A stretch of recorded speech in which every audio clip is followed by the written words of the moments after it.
Hi guys, ಈ ಒಂದು ವಿಡಿಯೋದಲ್ಲಿ ನಾನು 10th ಸ್ಟ್ಯಾಂಡರ್ಡ್ ಸೋಷಿಯಲ್ನ 11th chapter India the natural disasters ಈ ಲೆಸನನ್ನು ಮಾಡ್ತಾ ಇದ್ದೀನಿ. ಸೊ ಲೆಸನ್ ಶುರು ಮಾಡೋದಕ್ಕೂ ಮೊದಲು ನಮ್ಮ ಚಾನಲ್ನ ಸಬ್ಸ್ಕ್ರೈಬ್ ಮಾಡ್ಕೊಳ್ಳಿ. ಮತ್ತು ಇನ್ನು ಈ ಚಾಪ್ಟರ್ ಎಂಡ್ ಆಗೋಷ್ಟರಲ್ಲಿ ನಿಮ್ಗೆ ಏನಾದರೂ ಈ ವಿಡಿಯೋ ಇಷ್ಟ ಆಯಿತು ಅಂತ ಹೇಳಿದ್ರೆ ನೀವು ವಿಡಿಯೋನ ಲೈಕ್ ಕೂಡ ಮಾಡ್ಬೋದು. ಏನಾದರೂ ಡೌಟ್ಸ್ ಇತ್ತು ಅಂದರೆ ಕಮೆಂಟ್ ಕೂಡ ಮಾಡಿ. ಎಲ್ಲದಕ್ಕೂ ಇಂಪಾರ್ಟೆಂಟಾಗಿ ಈ ವಿಡಿಯೋನ ಅಥವಾ ನಮ್ಮ ಚಾನಲಲ್ಲಿ ಬರೋ ಎಲ್ಲ ವಿಡಿಯೋಸ್ನ ನಿಮ್ಮ ಫ್ರೆಂಡ್ಸ್ ಜೊತೆ ಕೂಡ ಶೇರ್ ಮಾಡ್ಕೊಳ್ಳಿ. ಆಗ ನನಗೆ ಒಂದು ಸ್ವಲ್ಪ ಮೋಟಿವೇಶನ್ ಸಿಗುತ್ತೆ. ಆಗ ನಾನು ಇನ್ನೂ ಹೆಚ್ಚು ಹೆಚ್ಚು ವಿಡಿಯೋಗಳನ್ನ ಮಾಡೋದಕ್ಕೆ ಹೆಲ್ಪ್ ಆಗುತ್ತೆ. ಸೊ ಇಷ್ಟು ಹೇಳ್ತಾ let's begin the video. So coming to the objectives of this lesson, ಏನೇನು ಕಲಿತೀವಿ ಈ ಚಾಪ್ಟರ್ ಎಂಡ್ ಆಗೋಷ್ಟರಲ್ಲಿ? Meaning of natural disasters. Natural disasters ಅಂದರೆ ಏನು ಅನ್ನೋದನ್ನು ನೀವು ಅರ್ಥ ಮಾಡ್ಕೊಳ್ತೀರಾ. ನೋಡಿ, ಸಿಂಪಲಾಗಿ ಹೇಳ್ತೀನಿ, ಚಾಪ್ಟರ್ ಹೆಸರಲ್ಲೂ ಇರೋದ್ರಿಂದ. ಏನಾದರೂ ಭೂಕಂಪ ಅದು ಇದೆಲ್ಲ ಆಗುತ್ತಲ್ಲ, ಇದನ್ನೆಲ್ಲ ತುಂಬ ಲಾರ್ಜ್ ಸ್ಕೇಲಲ್ಲಿ ಏನಾದರೂ ಆಯಿತು ಅಂದರೆ, ದೊಡ್ಡ ದೊಡ್ಡ ಭೂಕಂಪ ಆಗೋದು, ಫ್ಲಡ್ಸ್ ಆಗೋದು, ಈ ಥರ ಏನಾದರೂ ಆಯಿತು ಅಂದರೆ ಅದನ್ನು ನ್ಯಾಚುರಲ್ ಡಿಸಾಸ್ಟರ್ಸ್ ಅಂತ ಕರಿತೀವಿ. ಅಂದರೆ ನಮಗೆ ತುಂಬ ದೊಡ್ಡ ತೊಂದರೆ ಆಗೋದನ್ನು, ಅದು ನೇಚರಿಂದ ಆಯಿತು ಅಂದರೆ ಅದು ನ್ಯಾಚುರಲ್ ಡಿಸಾಸ್ಟರ್. ಸೊ ಅದು ಜೊತೆಗೆ causes, effects and distribution of cyclones, floods, land slides, coastal erosion, ಅರ್ಥ್ಕ್ವೇಕ್ಸ್ in India. ನೋಡಿ, ಈಗ ನ್ಯಾಚುರಲ್ ಡಿಸಾಸ್ಟರ್ಸ್ಗೆ ಎಕ್ಸಾಂಪಲ್ಸ್ ಇಲ್ಲಿ ಕೊಟ್ಟಿದ್ದಾರೆ. ಸೈಕ್ಲೋನ್ ಇರ್ಬೋದು, ಫ್ಲಡ್ಗಳಿರ್ಬೋದು, ಲ್ಯಾಂಡ್ ಸ್ಲೈಡ್ಸ್ ಇರ್ಬೋದು, ಭೂಕಂಪ, ಅರ್ಥ್ಕ್ವೇಕ್ ಇರ್ಬೋದು, ಇವೆಲ್ಲ ಕೂಡ ನ್ಯಾಚುರಲ್ ಡಿಸಾಸ್ಟರ್ಸ್. ಸೊ ಈ ನ್ಯಾಚುರಲ್ ಡಿಸಾಸ್ಟರ್ಸ್ ಏನಕ್ಕೋಸ್ಕರ ಆಗುತ್ತೆ, ಅದರ ಕಾಸಸ್, ನೆಕ್ಸ್ಟು ಅದರ ಎಫೆಕ್ಟ್ಸ್, ಅದರ ಏನಕ್ಕಾಯಿತು ಅನ್ನೋದು ಕಾಸಸ್, ಆದಮೇಲೆ ಏನಾಯಿತು ಅದರಿಂದ ತೊಂದರೆಗಳು, ಅದು ಎಫೆಕ್ಟ್ಸ್, ಮತ್ತು ಡಿಸ್ಟ್ರಿಬ್ಯೂಷನ್ ಅಂದರೆ ಎಲ್ಲೆಲ್ಲಿ ಸೈಕ್ಲೋನ್ ಅಫೆಕ್ಟ್ ಆಗುತ್ತೆ ಏರಿಯಾಸ್. ಈಗ ಬೆಂಗಳೂರಲ್ಲಿ ಆಗುತ್ತಾ ಅಥವಾ ಮಂಗಳೂರಲ್ಲಿ ಆಗುತ್ತಾ, ಇದ್ರ ಬಗ್ಗೆ. ಫ್ಲಡ್ಸ್ ಎಲ್ಲೆಲ್ಲಿ ಆಗುತ್ತೆ, ಲ್ಯಾಂಡ್ ಸ್ಲೈಡ್ಸ್ ಎಲ್ಲೆಲ್ಲಿ ಆಗುತ್ತೆ, ಮತ್ತು ಅರ್ಥ್ಕ್ವೇಕ್ಸ್ ಎಲ್ಲೆಲ್ಲಿ ಆಗುತ್ತೆ, ಇದೆಲ್ಲದ್ರ ಬಗ್ಗೆ ಕೂಡ ನಾವು ಈ ಚಾಪ್ಟರಲ್ಲಿ ಡಿಸ್ಕಸ್ ಮಾಡ್ತೀವಿ. ಸೊ ಇಷ್ಟು ಹೇಳ್ತಾ ಮೀನಿಂಗ್ ನೋಡೋಣ. Meaning of natural disaster. The natural hazards which create wide spread destruction R known as natural disasters. ಈಗ ನ್ಯಾಚುರಲ್ ಹಜಾರ್ಡ್ ಅಂದರೆ ಗೊತ್ತಾಯಿತು, ಡೇಂಜರ್ ಅಂತ ಅಥವಾ ತೊಂದರೆ ಅಂತ. ಸೊ ನ್ಯಾಚುರಲ್ ಹಜಾರ್ಡ್ಸ್ ಅಂದರೆ ನೇಚರಿಂದ ನಮ್ಗೆ ಆಗೋವಂಥ ತೊಂದರೆ. ನೋಡಿ, ಒಂದು ಸಣ್ಣ ಭೂಕಂಪ ಇರ್ಬೋದು, ಅಥವಾ ಒಂದು ಚಿಕ್ಕ ಫ್ಲಡ್ ಇರ್ಬೋದು, ಅಥವಾ ತುಂಬ ಜೋರಾಗಿ ಗಾಳಿ ಬೀಸೋದಿರ್ಬೋದು, ಅಥವಾ ಕಾಡಿಗೆ ಬೆಂಕಿ ಎತ್ಕೊಳ್ಳೋದಿರ್ಬೋದು, ಇವೆಲ್ಲ ಕೂಡ ನ್ಯಾಚುರಲ್ ಹಜಾರ್ಡ್ಸ್.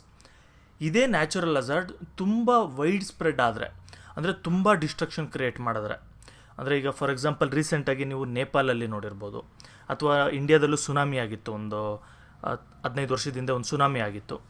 ಸೊ ಇದೆಲ್ಲ ಏನು ಮಾಡ್ತು, ತುಂಬ ಲಾರ್ಜ್ ಸ್ಕೇಲ್ ಡಿಸ್ಟ್ರಕ್ಷನ್ ಮಾಡ್ತು.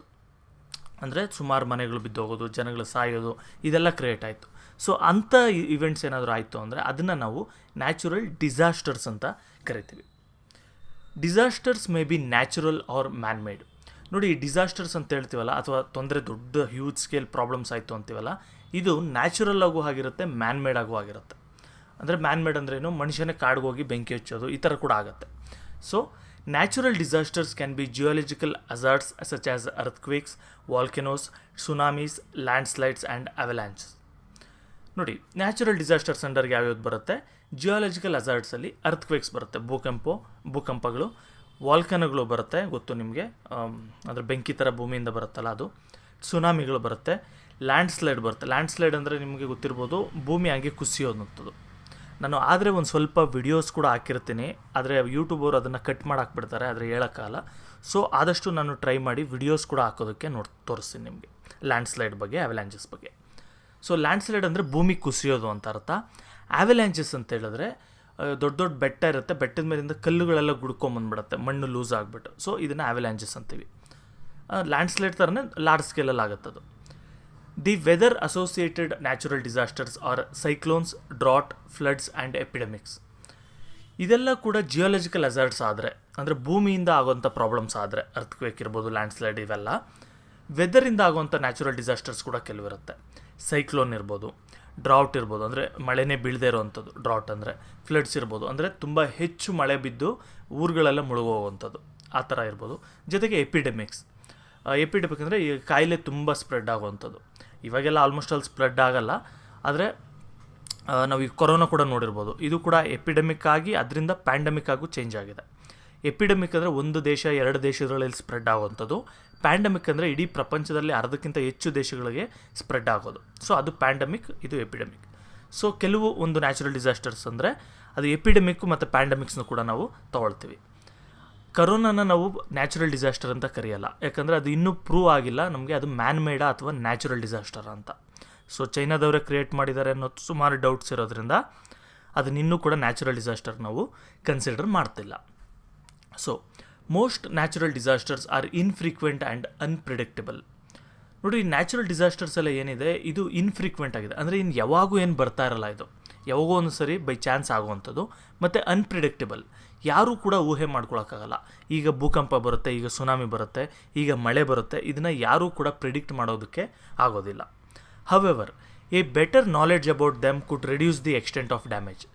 ಆದರೆ ಈ ಭೂಕಂಪಗಳ ಬಗ್ಗೆ ಅಥವಾ ಎಪಿಡೆಮಿಕ್ಸ್ ಬಗ್ಗೆ, ಡ್ರಾಟ್, ಫ್ಲಡ್ಸ್ ಇದೆಲ್ಲದ್ರ ಬಗ್ಗೆ ನಾವು ತಿಳ್ಕೊಳ್ಳೋದ್ರಿಂದ, ಅದರ ನೇಚರ್, ಅದು ಯಾವ ಥರ ವರ್ಕ್ ಆಗುತ್ತೆ, ಏನೇನು ತೊಂದರೆ ಆಗುತ್ತೆ, ಯಾವ ಥರ ಅವಾಯ್ಡ್ ಮಾಡ್ಬೋದು, ಇದೆಲ್ಲದ್ರ ಬಗ್ಗೆ ನಾವು ತಿಳ್ಕೊಳ್ಳೋದ್ರಿಂದ ಆಗೋ ಡ್ಯಾಮೇಜನ್ನು ನಾವು ಕಂಟ್ರೋಲ್ ಮಾಡ್ಬೋದು.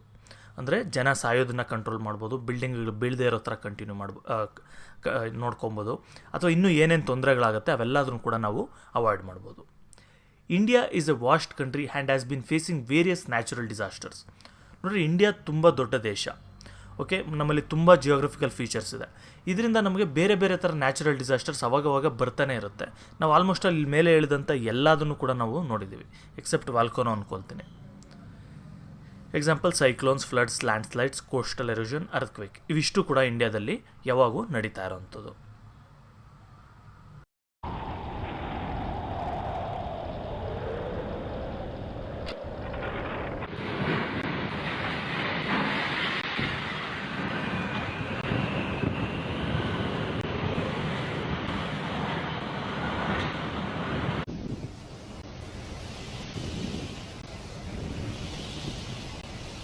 ಈಗ ನಾನು ನ್ಯಾಚುರಲ್ ಡಿಸಾಸ್ಟರ್ನ ಕೆಲವು ಎಕ್ಸಾಂಪಲ್ಸ್ ಕೊಟ್ಟಿದ್ದೆ. ಈಗ ಈ ಒಂದೊಂದು ಎಕ್ಸಾಂಪಲ್ಸ್ನ ಕೂಡ ನಾವು ಇನ್ ಡೆಪ್ತಾಗಿ ನಾವು ಸ್ಟಡಿ ಮಾಡ್ತಾ ಹೋಗೋಣ. ಮೊದಲನೇದಾಗಿ ಸೈಕ್ಲೋನ್ಸ್. ನೋಡಿ, ನಾನು ಆಲ್ರೆಡಿ ಒಂದು ವಿಡಿಯೋ ಇಲ್ಲಿ ಪ್ಲೇಸ್ ಮಾಡಿದ್ದೆ ನಿಮಗೆ ಇದು ಹೇಳೋದಕ್ಕೂ ಮೊದಲು, ಆದರೆ ಯೂಟ್ಯೂಬ್ ಅದನ್ನು ಕೆಲವು ಸರಿ ಡಿಲೀಟ್ ಮಾಡುತ್ತೆ. ಸೊ ಇದ್ರೆ ನೋಡ್ಕೊಳ್ಳಿ ಸೈಕ್ಲೋನ್ದು ಆ ವಿಡಿಯೋನ, ಅಥವಾ ನಾನು ಇಲ್ಲೊಂದು ಪಿಕ್ಚರ್ ತೋರಿಸಿ ನಿಮಗೆ ಎಕ್ಸ್ಪ್ಲೈನ್ ಮಾಡ್ತೀನಿ, ಸೊ ನಿಮಗೆ ಅರ್ಥ ಆಗುತ್ತೆ ಏನು ಸೈಕ್ಲೋನ್ ಅಂತ. In a cyclone, the wind blows spirally inwards towards the center of low pressure. ನೋಡಿ, ಸೈಕ್ಲೋನಲ್ಲಿ ಏನಾಗುತ್ತೆ, ವಿಂಡ್ ಸ್ಪೈರಲಿ ಸುತ್ತುತ್ತೆ. ನೀವು ಗಾಳಿ ಯಾವಾಗೂ ನೋಡಿರ್ಬೋದು, ಒಂದು ಡೈರೆಕ್ಷನಿಂದ ಇನ್ನೊಂದು ಡೈರೆಕ್ಷನ್ಗೆ ಹೋಗ್ತಾ ಇರುತ್ತೆ. ಆದರೆ ಈ ಸೈಕ್ಲೋನ್ಸ್ ಆಗುವಂಥ ಸಿಚುವೇಷನಲ್ಲಿ ಏನಾಗುತ್ತೆ, ಈ ಪಿಕ್ಚರಲ್ಲಿ ನೋಡ್ಬೋದು ನೀವು, ಗಾಳಿ ಎಲ್ಲ ಕೂಡ ಸರ್ಕ್ಯುಲರ್ ಆಗಿ ಸುತ್ತುತ್ತಾ ಇರುತ್ತೆ. ಸುತ್ತುತ್ತಾ ಈ ಗಾಳಿಯ ಡೈರೆಕ್ಷನ್ ಬಂದು ಸೆಂಟರ್ಗಿರುತ್ತೆ. ಇಲ್ಲಿ ನೋಡ್ಬೋದು ಸೆಂಟರಲ್ಲಿ ತುಂಬ ಜಾಸ್ತಿ ಕಂಟೆಂಟ್ ಇದೆ, ಅಂದರೆ ಗಾಳಿ ತುಂಬ ಫೋರ್ಸಾಗಿ ಸುತ್ತುತ್ತಾ ಇದೆ. ಹೊರಗಡೆ ಎಲ್ಲ ಕೂಡ ನಿಧಾನಕ್ಕದು ರೊಟೇಟ್ ಆಗ್ತಾ ಇದೆ. ಸುಮ್ಮನೆ ಒಂದು ಸೋಲಾರ್ ಸಿಸ್ಟಮ್ ಟೈಪ್ ರೊಟೇಟ್ ಆಗೋ ಥರನೇ ಅಂದ್ಕೊಳ್ಳಿ, imagination. This disaster is associated with the atmosphere. ಈ ಡಿಸಾಸ್ಟರ್ಸ್ನ ನಾವು ಅಟ್ಮಾಸ್ಫಿಯರ್ ಜೊತೆಗೆ ಅಸೋಸಿಯೇಟ್ ಮಾಡ್ತೀವಿ. There are 2 types of cyclones, namely tropical cyclones and temperate cyclones. ನೋಡಿ, 2 ಥರ ಸೈಕ್ಲೋನ್ಸ್ ಬರುತ್ತೆ ಯೂಶ್ವಲಿ. ಒಂದು ಬಂದು ಟ್ರಾಪಿಕಲ್ ಸೈಕ್ಲೋನ್ ಅಂತ, ಇನ್ನೊಂದು ಟೆಂಪರೇಟ್ ಸೈಕ್ಲೋನ್ ಅಂತ. Tropical cyclones are more common in India. ನೋಡಿ, ನಮ್ಮ ಇಂಡಿಯಾದ ಹತ್ರ ಆಗುವಂಥವೆಲ್ಲ ಕೂಡ ಟ್ರಾಪಿಕಲ್ ಸೈಕ್ಲೋನ್ಸ್. ಸೊ ಅದ್ರ ಬಗ್ಗೆ ಮಾತ್ರ ನಾವಿಲ್ಲಿ ನೋಡೋಣ, ನಮ್ಗೆ ಟೆಂಪರೇಟ್ ಸೈಕ್ಲೋನ್ಸ್ ಬಗ್ಗೆ ಈಗ ಬೇಡ. ಕಾಸಸ್, ಏನಕ್ಕೋಸ್ಕರ ಆಗುತ್ತೆ. The most ideal conditions for the origin and development of tropical cyclones are. ನೋಡಿ, ಟ್ರಾಪಿಕಲ್ ಸೈಕ್ಲೋನ್ಸ್ ಆಗಬೇಕು ಅಂತ ಹೇಳಿದ್ರೆ ಕೆಲವು ಕಂಡೀಷನ್ಸ್ ಇರಬೇಕು, ಅಂದರೆ ಅಟ್ಮಾಸ್ಫಿಯರಲ್ಲಿ ಕೆಲವು ಸಿಚುವೇಶನ್ಸ್ ಇರಬೇಕು at A same time. So ಏನೇನು, ಹೈ ಟೆಂಪ್ರೇಚರ್ ಇರಬೇಕು, ಅಂದರೆ ಬಿಸಿಲು ಜಾಸ್ತಿ ಇರಬೇಕು, ಟೆಂಪ್ರೇಚರ್ ಜಾಸ್ತಿ ಇರಬೇಕು. ಕಾಮ್ ಏರ್, ಅಂದರೆ ಏರ್ ಪ್ರಶಾಂತವಾಗಿರ್ಬೇಕು, ಅಂದರೆ ತುಂಬ ಜೋರಾಗಿ ಗಾಳಿ ಬೀಸೋದು ಈ ಥರ ಆಗಿರಬಾರ್ದು, ಸ್ಟಿಲ್ಲಾಗಿರ್ಬೇಕು ಆದಷ್ಟು ಏರ್. ಹೈಲಿ ಸ್ಯಾಚುರೇಟೆಡ್ ಏರ್, ತುಂಬ ಸ್ಯಾಚುರೇಟೆಡ್ ಏರ್ ಆಗಿರಬೇಕು. ಸ್ಯಾಚುರೇಟೆಡ್ ಏರ್ ಅಂತ ಹೇಳಿದ್ರೆ ಗಾಳಿಯಲ್ಲಿ ತುಂಬ ವಾಟರ್ ವೇಪರ್ ಇರಬೇಕು. ಸೊ ಅಂದರೆ ನೀರಿನ ಅಂಶ ಏನು ಹೇಳ್ತೀವಿ ನಾವು, ಈ ಅಂಶ ಜಾಸ್ತಿ ಇರಬೇಕು. ಅದಕ್ಕೆ ಈ ಅಂಶ ಇರೋದ್ರಿಂದನೇ ಸೈಕ್ಲೋನ್ ಆದಾಗ ಜಡಿಮಳೆ ಥರ ಬೀಳೋವಂಥದ್ದು.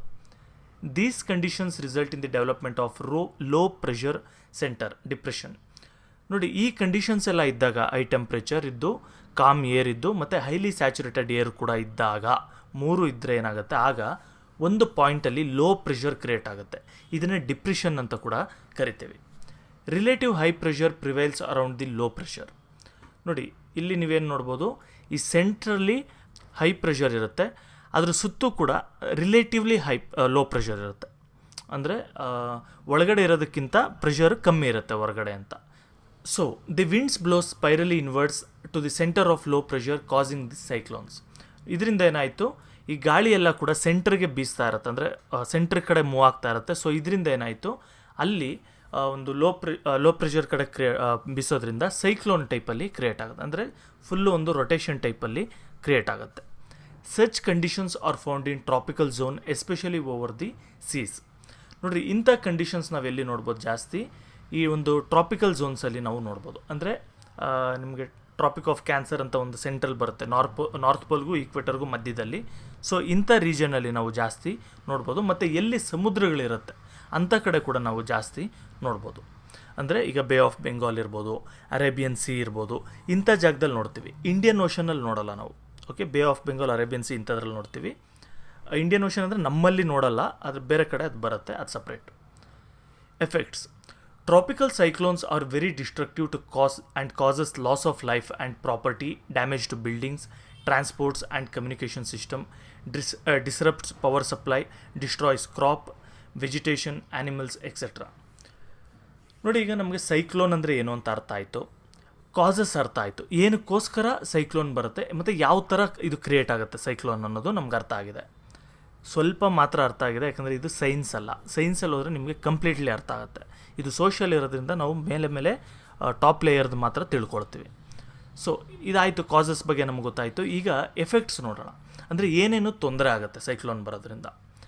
ನೋಡಿ, ಟ್ರಾಪಿಕಲ್ ಸೈಕ್ಲೋನ್ಸ್ ತುಂಬ ಡಿಸ್ಟ್ರಕ್ಟಿವ್ ಆಗಿರುತ್ತೆ, ಅಂದರೆ ತುಂಬ ತೊಂದರೆ ಮಾಡುತ್ತೆ ಹ್ಯೂಮನ್ಸ್ಗೆ. ಏನೇನಾಗುತ್ತೆ ನಮಗೆ, ಲಾಸ್ ಆಫ್ ಲೈಫ್, ಎಷ್ಟೊಂದು ಜನ ಸತ್ತೋಗ್ತಾರೆ ಸೈಕ್ಲೋನ್ಸ್ಗೆ.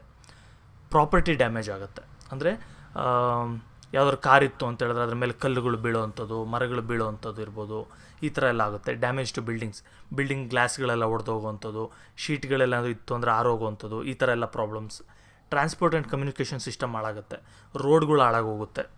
ಆಮೇಲೆ ಈ ಒಂದು ಕಮ್ಯುನಿಕೇಷನ್ ಸಿಸ್ಟಮ್, ಟವರ್ಗಳೆಲ್ಲ ಬಿದ್ದೋಗೋದ್ರಿಂದ ಮತ್ತು ಎಲೆಕ್ಟ್ರಿಸಿಟಿ ಎಲ್ಲ ಹಾಳಾಗೋದ್ರಿಂದ ನಮಗೆ ಕಮ್ಯುನಿಕೇಷನ್ ಸಿಸ್ಟಮ್ ಕೂಡ ಹೋಗುತ್ತೆ. ಜೊತೆಗೆ ಪವರ್ ಸಪ್ಲೈ ಕೂಡ ಡಿಸ್ಟ್ರಪ್ಟ್ ಆಗುತ್ತೆ, ಅಂದರೆ ಕರೆಂಟ್ ಸರಿಯಾಗಿ ಬರೋಲ್ಲ. Destroys crops. ಈ ಥರ ಮಳೆ ಗಾಳಿ ಎಲ್ಲ ಬೀಳ್ತಾ ಇತ್ತು ಅಂತ ಹೇಳಿದ್ರೆ ಆಗ ಕ್ರಾಪ್ಗಳು ಕೂಡ ಹಾಳಾಗುತ್ತೆ, ಅಂದರೆ ಬೆಳೆಗಳು ಕೂಡ ನಷ್ಟ ಆಗುತ್ತೆ. ವೆಜಿಟೇಷನ್ ಅಂದರೆ ಗಿಡ ಮರಗಳೇನಾದರೂ ಇದ್ದರೆ ಅದು ಹಾಳಾಗುತ್ತೆ. ಮತ್ತು ಅನಿಮಲ್ಸ್ಗೂ ಕೂಡ ತುಂಬ ತೊಂದರೆ ಆಗುತ್ತೆ. ಎಷ್ಟೊಂದು ಅನಿಮಲ್ಸ್ ಎಲ್ಲ ತಪ್ಪಿಸ್ಕೊಂಡು ಹೋಗೋಕ್ಕಾಗಲ್ಲ. ಹ್ಯೂಮನ್ಸ್ ಆದರೆ ತಪ್ಪಿಸ್ಕೊಂಡು ಹೋಗಿ ಒಂದು ಸೇಫ್ ಪ್ಲೇಸಲ್ಲಿ ಕೂತ್ಕೊಳ್ಬೋದು, ಆದರೆ ಅನಿಮಲ್ಸ್ ಎಲ್ಲ ಕೂಡ ಸತ್ತೋಗ್ಬಿಡ್ತವೆ. ಸೊ ಇದೆಲ್ಲ ಕೂಡ ಆಗುವಂಥ ತೊಂದರೆ. ಡಿಸ್ಟ್ರಿಬ್ಯೂಷನ್. ಈಗ ಇಂಡಿಯಾದಲ್ಲಿ ಎಲ್ಲೆಲ್ಲಿ ಆಗುತ್ತೆ ಇದು, ಎಲ್ಲ ಆಗುತ್ತಾ, ಬೆಂಗಳೂರಲ್ಲಾಗುತ್ತಾ, ಮಂಗಳೂರಲ್ಲಾಗುತ್ತಾ ಗೊತ್ತಿಲ್ಲ ನಮಗೆ. ಎಲ್ಲೆಲ್ಲಾಗುತ್ತೆ ನೋಡೋಣ. ಇನ್ India most of the tropical cyclones develop in bay of Bengal. ನೋಡಿರಿ, ಇಂಡಿಯಾದಲ್ಲಿ ಆಲ್ಮೋಸ್ಟ್ ಆಲ್ ಎಲ್ಲ ಟ್ರಾಪಿಕಲ್ ಸೈಕ್ಲೋನ್ಸ್ ಕೂಡ ಬೇ ಆಫ್ ಬೆಂಗಾಲ್ ಇಂದನೇ ಒರಿಜಿನೇಟ್ ಆಗೋದು. ಹಂಗಂದ್ಬಿಟ್ಟು ಅರೇಬಿಯನ್ ಸಿಯಿಂದ ಬರಲ್ವಾ ಅಂತ ಅಂದ್ಕೊಳ್ಬೇಡಿ, ಅರೇಬಿಯನ್ ಸಿಯಿಂದನೂ ಬರುತ್ತೆ, ಆದರೆ ಜಾಸ್ತಿ ಬೇ ಆಫ್ ಬೆಂಗಾಲಿಂದ. ತುಂಬ ಡಿಸ್ಟ್ರಕ್ಟಿವ್ ಆಗಿರುತ್ತೆ ಇದು. Hence the eastern coast is more prone to cyclone. ಅದಕ್ಕೆ ನಮ್ಮ ಈಸ್ಟರ್ನ್ ಕೋಸ್ಟ್ ಏನಿದೆ, ಅಂದರೆ ವೆಸ್ಟ್ ಬೆಂಗಾಲಿಂದ ಹಿಡಿದು ತಮಿಳ್ನಾಡುವರೆಗೂ, ಇಂಡಿಯಾಗೆ ರೈಟ್ ಸೈಡಲ್ಲಿ ಇದೆಯಲ್ಲ, ಆಂಧ್ರ ಪ್ರದೇಶ್ ಇರ್ಬೋದು, ಒರಿಸ್ಸಾ, ಇವೆಲ್ಲ ಕೂಡ ಸೈಕ್ಲೋನ್ ಪ್ರೋನ್ ಏರಿಯಾಸ್ ಅಂತ ಕರಿತೀವಿ. It includes the coastal areas of Tamil Nadu, Andhra Pradesh, Odisha and West Bengal, ಈ ಎಲ್ಲ ಸ್ಟೇಟ್ಗಳು ಆಗುತ್ತೆ. Only a few cyclones develop in Arabian sea. ನೋಡಿ, ಈಗ ನಾನು ಬೇ ಆಫ್ ಬೆಂಗಾಲ್ದು ಹೇಳಿದೆ, ಅದೇ ರೀತಿ ಅರೇಬಿಯನ್ ಸಿಯಲ್ಲೂ ಕೂಡ ಸೈಕ್ಲೋನ್ಸ್ ಒರಿಜಿನೇಟ್ ಆಗುತ್ತೆ, ಆದರೆ ಸ್ವಲ್ಪ. ಬೇ ಆಫ್ ಬೆಂಗಾಲಲ್ಲಿ ಆದಷ್ಟು ಜಾಸ್ತಿ ಆಗೋದಿಲ್ಲ. Tropical cyclones occur mainly in India during the north East monsoon season. ನೋಡಿ, ನಾರ್ತ್ ಈಸ್ಟ್ ಮಾನ್ಸೂನ್ ಸೀಸನಲ್ಲೇ ಜಾಸ್ತಿ ಸೈಕ್ಲೋನ್ಸ್ ಎಲ್ಲ ಒರಿಜಿನೇಟ್ ಆಗೋದು. October and November R known for severe cyclones. October ಮತ್ತು ನವಂಬರ್ ಮಂತ್ಸಲ್ಲಿ ತುಂಬ ಡೇಂಜರಸ್ ಸೈಕ್ಲೋನ್ಸ್ ಎಲ್ಲ ಕೂಡ ಒರಿಜಿನೇಟ್ ಆಗುತ್ತೆ, ಅಂದರೆ ಕ್ರಿಯೇಟ್ ಆಗುತ್ತೆ. Few cyclones occur in the month of May and June. May ಮತ್ತು ಜೂನಲ್ಲೂ ಕೂಡ ಕೆಲವು ಸೈಕ್ಲೋನ್ಸ್ ಕ್ರಿಯೇಟ್ ಆಗ್ತವೆ. ಈಗ ಪ್ರಿವೆಂಟೇಟಿವ್ ಮೆಷರ್ಸ್ನ ನೋಡೋಣ. ಈಗ ನಮಗೆ ಗೊತ್ತು ಸೈಕ್ಲೋನ್ಸ್ ಆಗುತ್ತೆ ಅಂತ, ನಾವು ತಡೆಯೋಕ್ಕಾಗತ್ತಾ ಅದನ್ನು? ತಡೆಯೋಕ್ಕಾಗಲ್ಲ. ಪ್ರಿವೆನ್ಷನ್ ಮೆಷರ್ಸ್ ಏನು ಅಂದರೆ ಯಾವ ರೀತಿ ತಡಿಬೇಕು ಅನ್ನೋದೇ ಪ್ರಿವೆನ್ಷನ್ ಅಂದರೆ.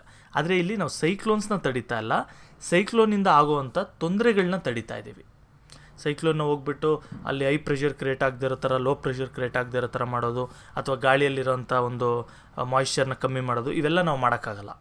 ಆದರೆ ಏನು ಮಾಡ್ಬೋದು, ಅದರಿಂದ ಆಗೋ ತೊಂದರೆನ ನಾವು ತಪ್ಪಿಸ್ಕೊಳ್ಬೋದು. Loss of property, loss of ಲೈಫ್ನ ತಡಿಬೋದು. So cyclones are natural phenomenon, we cannot prevent them, already ಹೇಳಿದ್ದೆ. But people can pay heed to warnings. ಆದರೆ ಸೈಕ್ಲೋನ್ ಶುರುವಾಗೋ ಟೈಮಲ್ಲೇ ನಮಗೆ ವಾರ್ನಿಂಗ್ ಸಿಗುತ್ತೆ. ಇವಾಗೆಲ್ಲ ಟೆಕ್ನಾಲಜಿ ತುಂಬ ಅಡ್ವಾನ್ಸ್ ಆಗಿದೆ. ಸೊ ಸೈಕ್ಲೋನ್ ಇನ್ನೂ ದೊಡ್ಡದಾಗಿ ಬೆಳೆದು ನಮಗೆ ಡೇಂಜರಸ್ ಆಗಿ ಕ್ರಿಯೇಟ್ ಆಗೋದಕ್ಕೂ ಮೊದಲೇ ನಮಗೆ ವಾರ್ನಿಂಗ್ ಸಿಗುತ್ತೆ. They should keep in touch with radio, television and other communicative lines. ಇದರಿಂದ ಜನ ಏನು ಮಾಡಬೇಕು, ಈ ಸೈಕ್ಲೋನ್ ಪ್ರೋನ್ ಏರಿಯಾಸಲ್ಲಿರೋಂಥವ್ರು ಆದಷ್ಟು ರೇಡಿಯೋ, ಟೆಲಿವಿಷನ್ ಮತ್ತು ಬೇರೆ ಬೇರೆ ನ್ಯೂಸ್ ಇದ್ರ ಬಗ್ಗೆ ಎಲ್ಲ ಒಂದು ಸ್ವಲ್ಪ ಕಣ್ಣಿಟ್ಟಿರಬೇಕು. ಆಗ ಇಮಿಡಿಯೇಟಾಗಿ ಅನೌನ್ಸ್ ಮಾಡಿದಾಗ ಗೊತ್ತಾಗುತ್ತೆ ನಮಗೆ ಸೈಕ್ಲೋನ್ ಬರ್ತಾ ಇದೆ ಅಂತ. ಆವಾಗ ಸೇಫ್ ಜಾಗಗಳಿಗೆ ಎಸ್ಕೇಪ್ ಆಗ್ಬೋದು. Temporary shelters should be provided during cyclones. ನೋಡಿ, ಸೈಕ್ಲೋನ್ ಟೈಮಲ್ಲಿ ಟೆಂಪರರಿ ಶೆಲ್ಟರ್ಸ್ನೆಲ್ಲ ಪ್ರೊವೈಡ್ ಮಾಡಬೇಕು. ಅಂದರೆ ಜನಗಳಿಗೆ ಮನೆ ಕಳ್ಕೊಂಡಿರ್ತಾರೆ, ಹೊಲ ಕಳ್ಕೊಂಡಿರ್ತಾರೆ, ಜಮೀನು ಕಳ್ಕೊಂಡಿರ್ತಾರೆ, ಊಟ ಇರಲ್ಲ, ಇದೆಲ್ಲ ಆಗಿರೋದ್ರಿಂದ ಅವ್ರಿಗೆ ಶೆಲ್ಟರ್ಗಳನ್ನ ಕೊಡಬೇಕು ಟೆಂಪ್ರರಿಯಾಗಿ. Cyclone proof structures can be constructed. ಅಂದರೆ ಸೈಕ್ಲೋನಿಂದನೂ ತೊಂದರೆ ಆಗದೆ ಇರೋವಂಥ ಒಂದು ಕನ್ಸ್ಟ್ರಕ್ಷನ್ ಮಾಡ್ಬೋದು. ಅಂದರೆ ಮನೆಗಳನ್ನ ಅಥವಾ ಒಂದು ಶೆಡ್ಗಳನ್ನ ಕನ್ಸ್ಟ್ರಕ್ಟ್ ಮಾಡ್ಬೋದು. ಸೊ ಅದು ಹೆಲ್ಪ್ ಆಗುತ್ತೆ. Mangrove forests and other deep rooted trees can be grown along the coast lines to check the impact of cyclonic winds and the soil erosion. ಇನ್ನೂ ಏನು ಮಾಡ್ಬೋದು ಅಂತ ಹೇಳಿದ್ರೆ, ಈ ಮ್ಯಾಂಗ್ರೋವ್ ಫಾರೆಸ್ಟ್ಸ್ ನಿಮ್ಗೆ ಎಷ್ಟೊಂದು ಸರಿ ಹೇಳಿದ್ದೀನಿ, ಆದರೆ ಇಲ್ಲೊಂದು ಪಿಕ್ಚರ್ ಕೂಡ ಹಾಕಿರ್ತೀನಿ. ಸೊ ಇಲ್ಲೇ ತೋರಿಸ್ಬಿಡ್ತೀನಿ ರೀ, ಒಂದು ಸೆಕೆಂಡ್ ಪಿಕ್ಚರ್ನ ನೋಡಿ. ಈ ಥರ ಬೆಳ್ಕೊಂಡಿರುತ್ತೆ ಮ್ಯಾಂಗ್ರೋವ್ ಟ್ರೀಸ್ ಅಂದರೆ ಇದರಿಂದ ಏನಾಯಿತು, ಗಾಳಿ ಏನಾದರೂ ಬರ್ತಾ ಇತ್ತು ಅಂದರೂ ಕೂಡ ಅಲೆಗಳು ಅಷ್ಟು ನಮಗೆ ಡೇಂಜರಸ್ ಕ್ರಿಯೇಟ್ ಮಾಡೋದಿಲ್ಲ, ಅಂದರೆ ಸಮುದ್ರದ ಅಲೆಗಳು. ಜೊತೆಗೆ ಸಾಯಿಲ್ ಎರೋಷನ್ ಏನಾದರೂ ಆಗ್ತಾ ಇತ್ತು ಅಂದರೆ ಕೋಸ್ಟಲ್ ಸೈಡಲ್ಲಿ, ಅದನ್ನು ಕೂಡ ನಾವು ತಡಿಬೋದು. ಸೊ ಇದು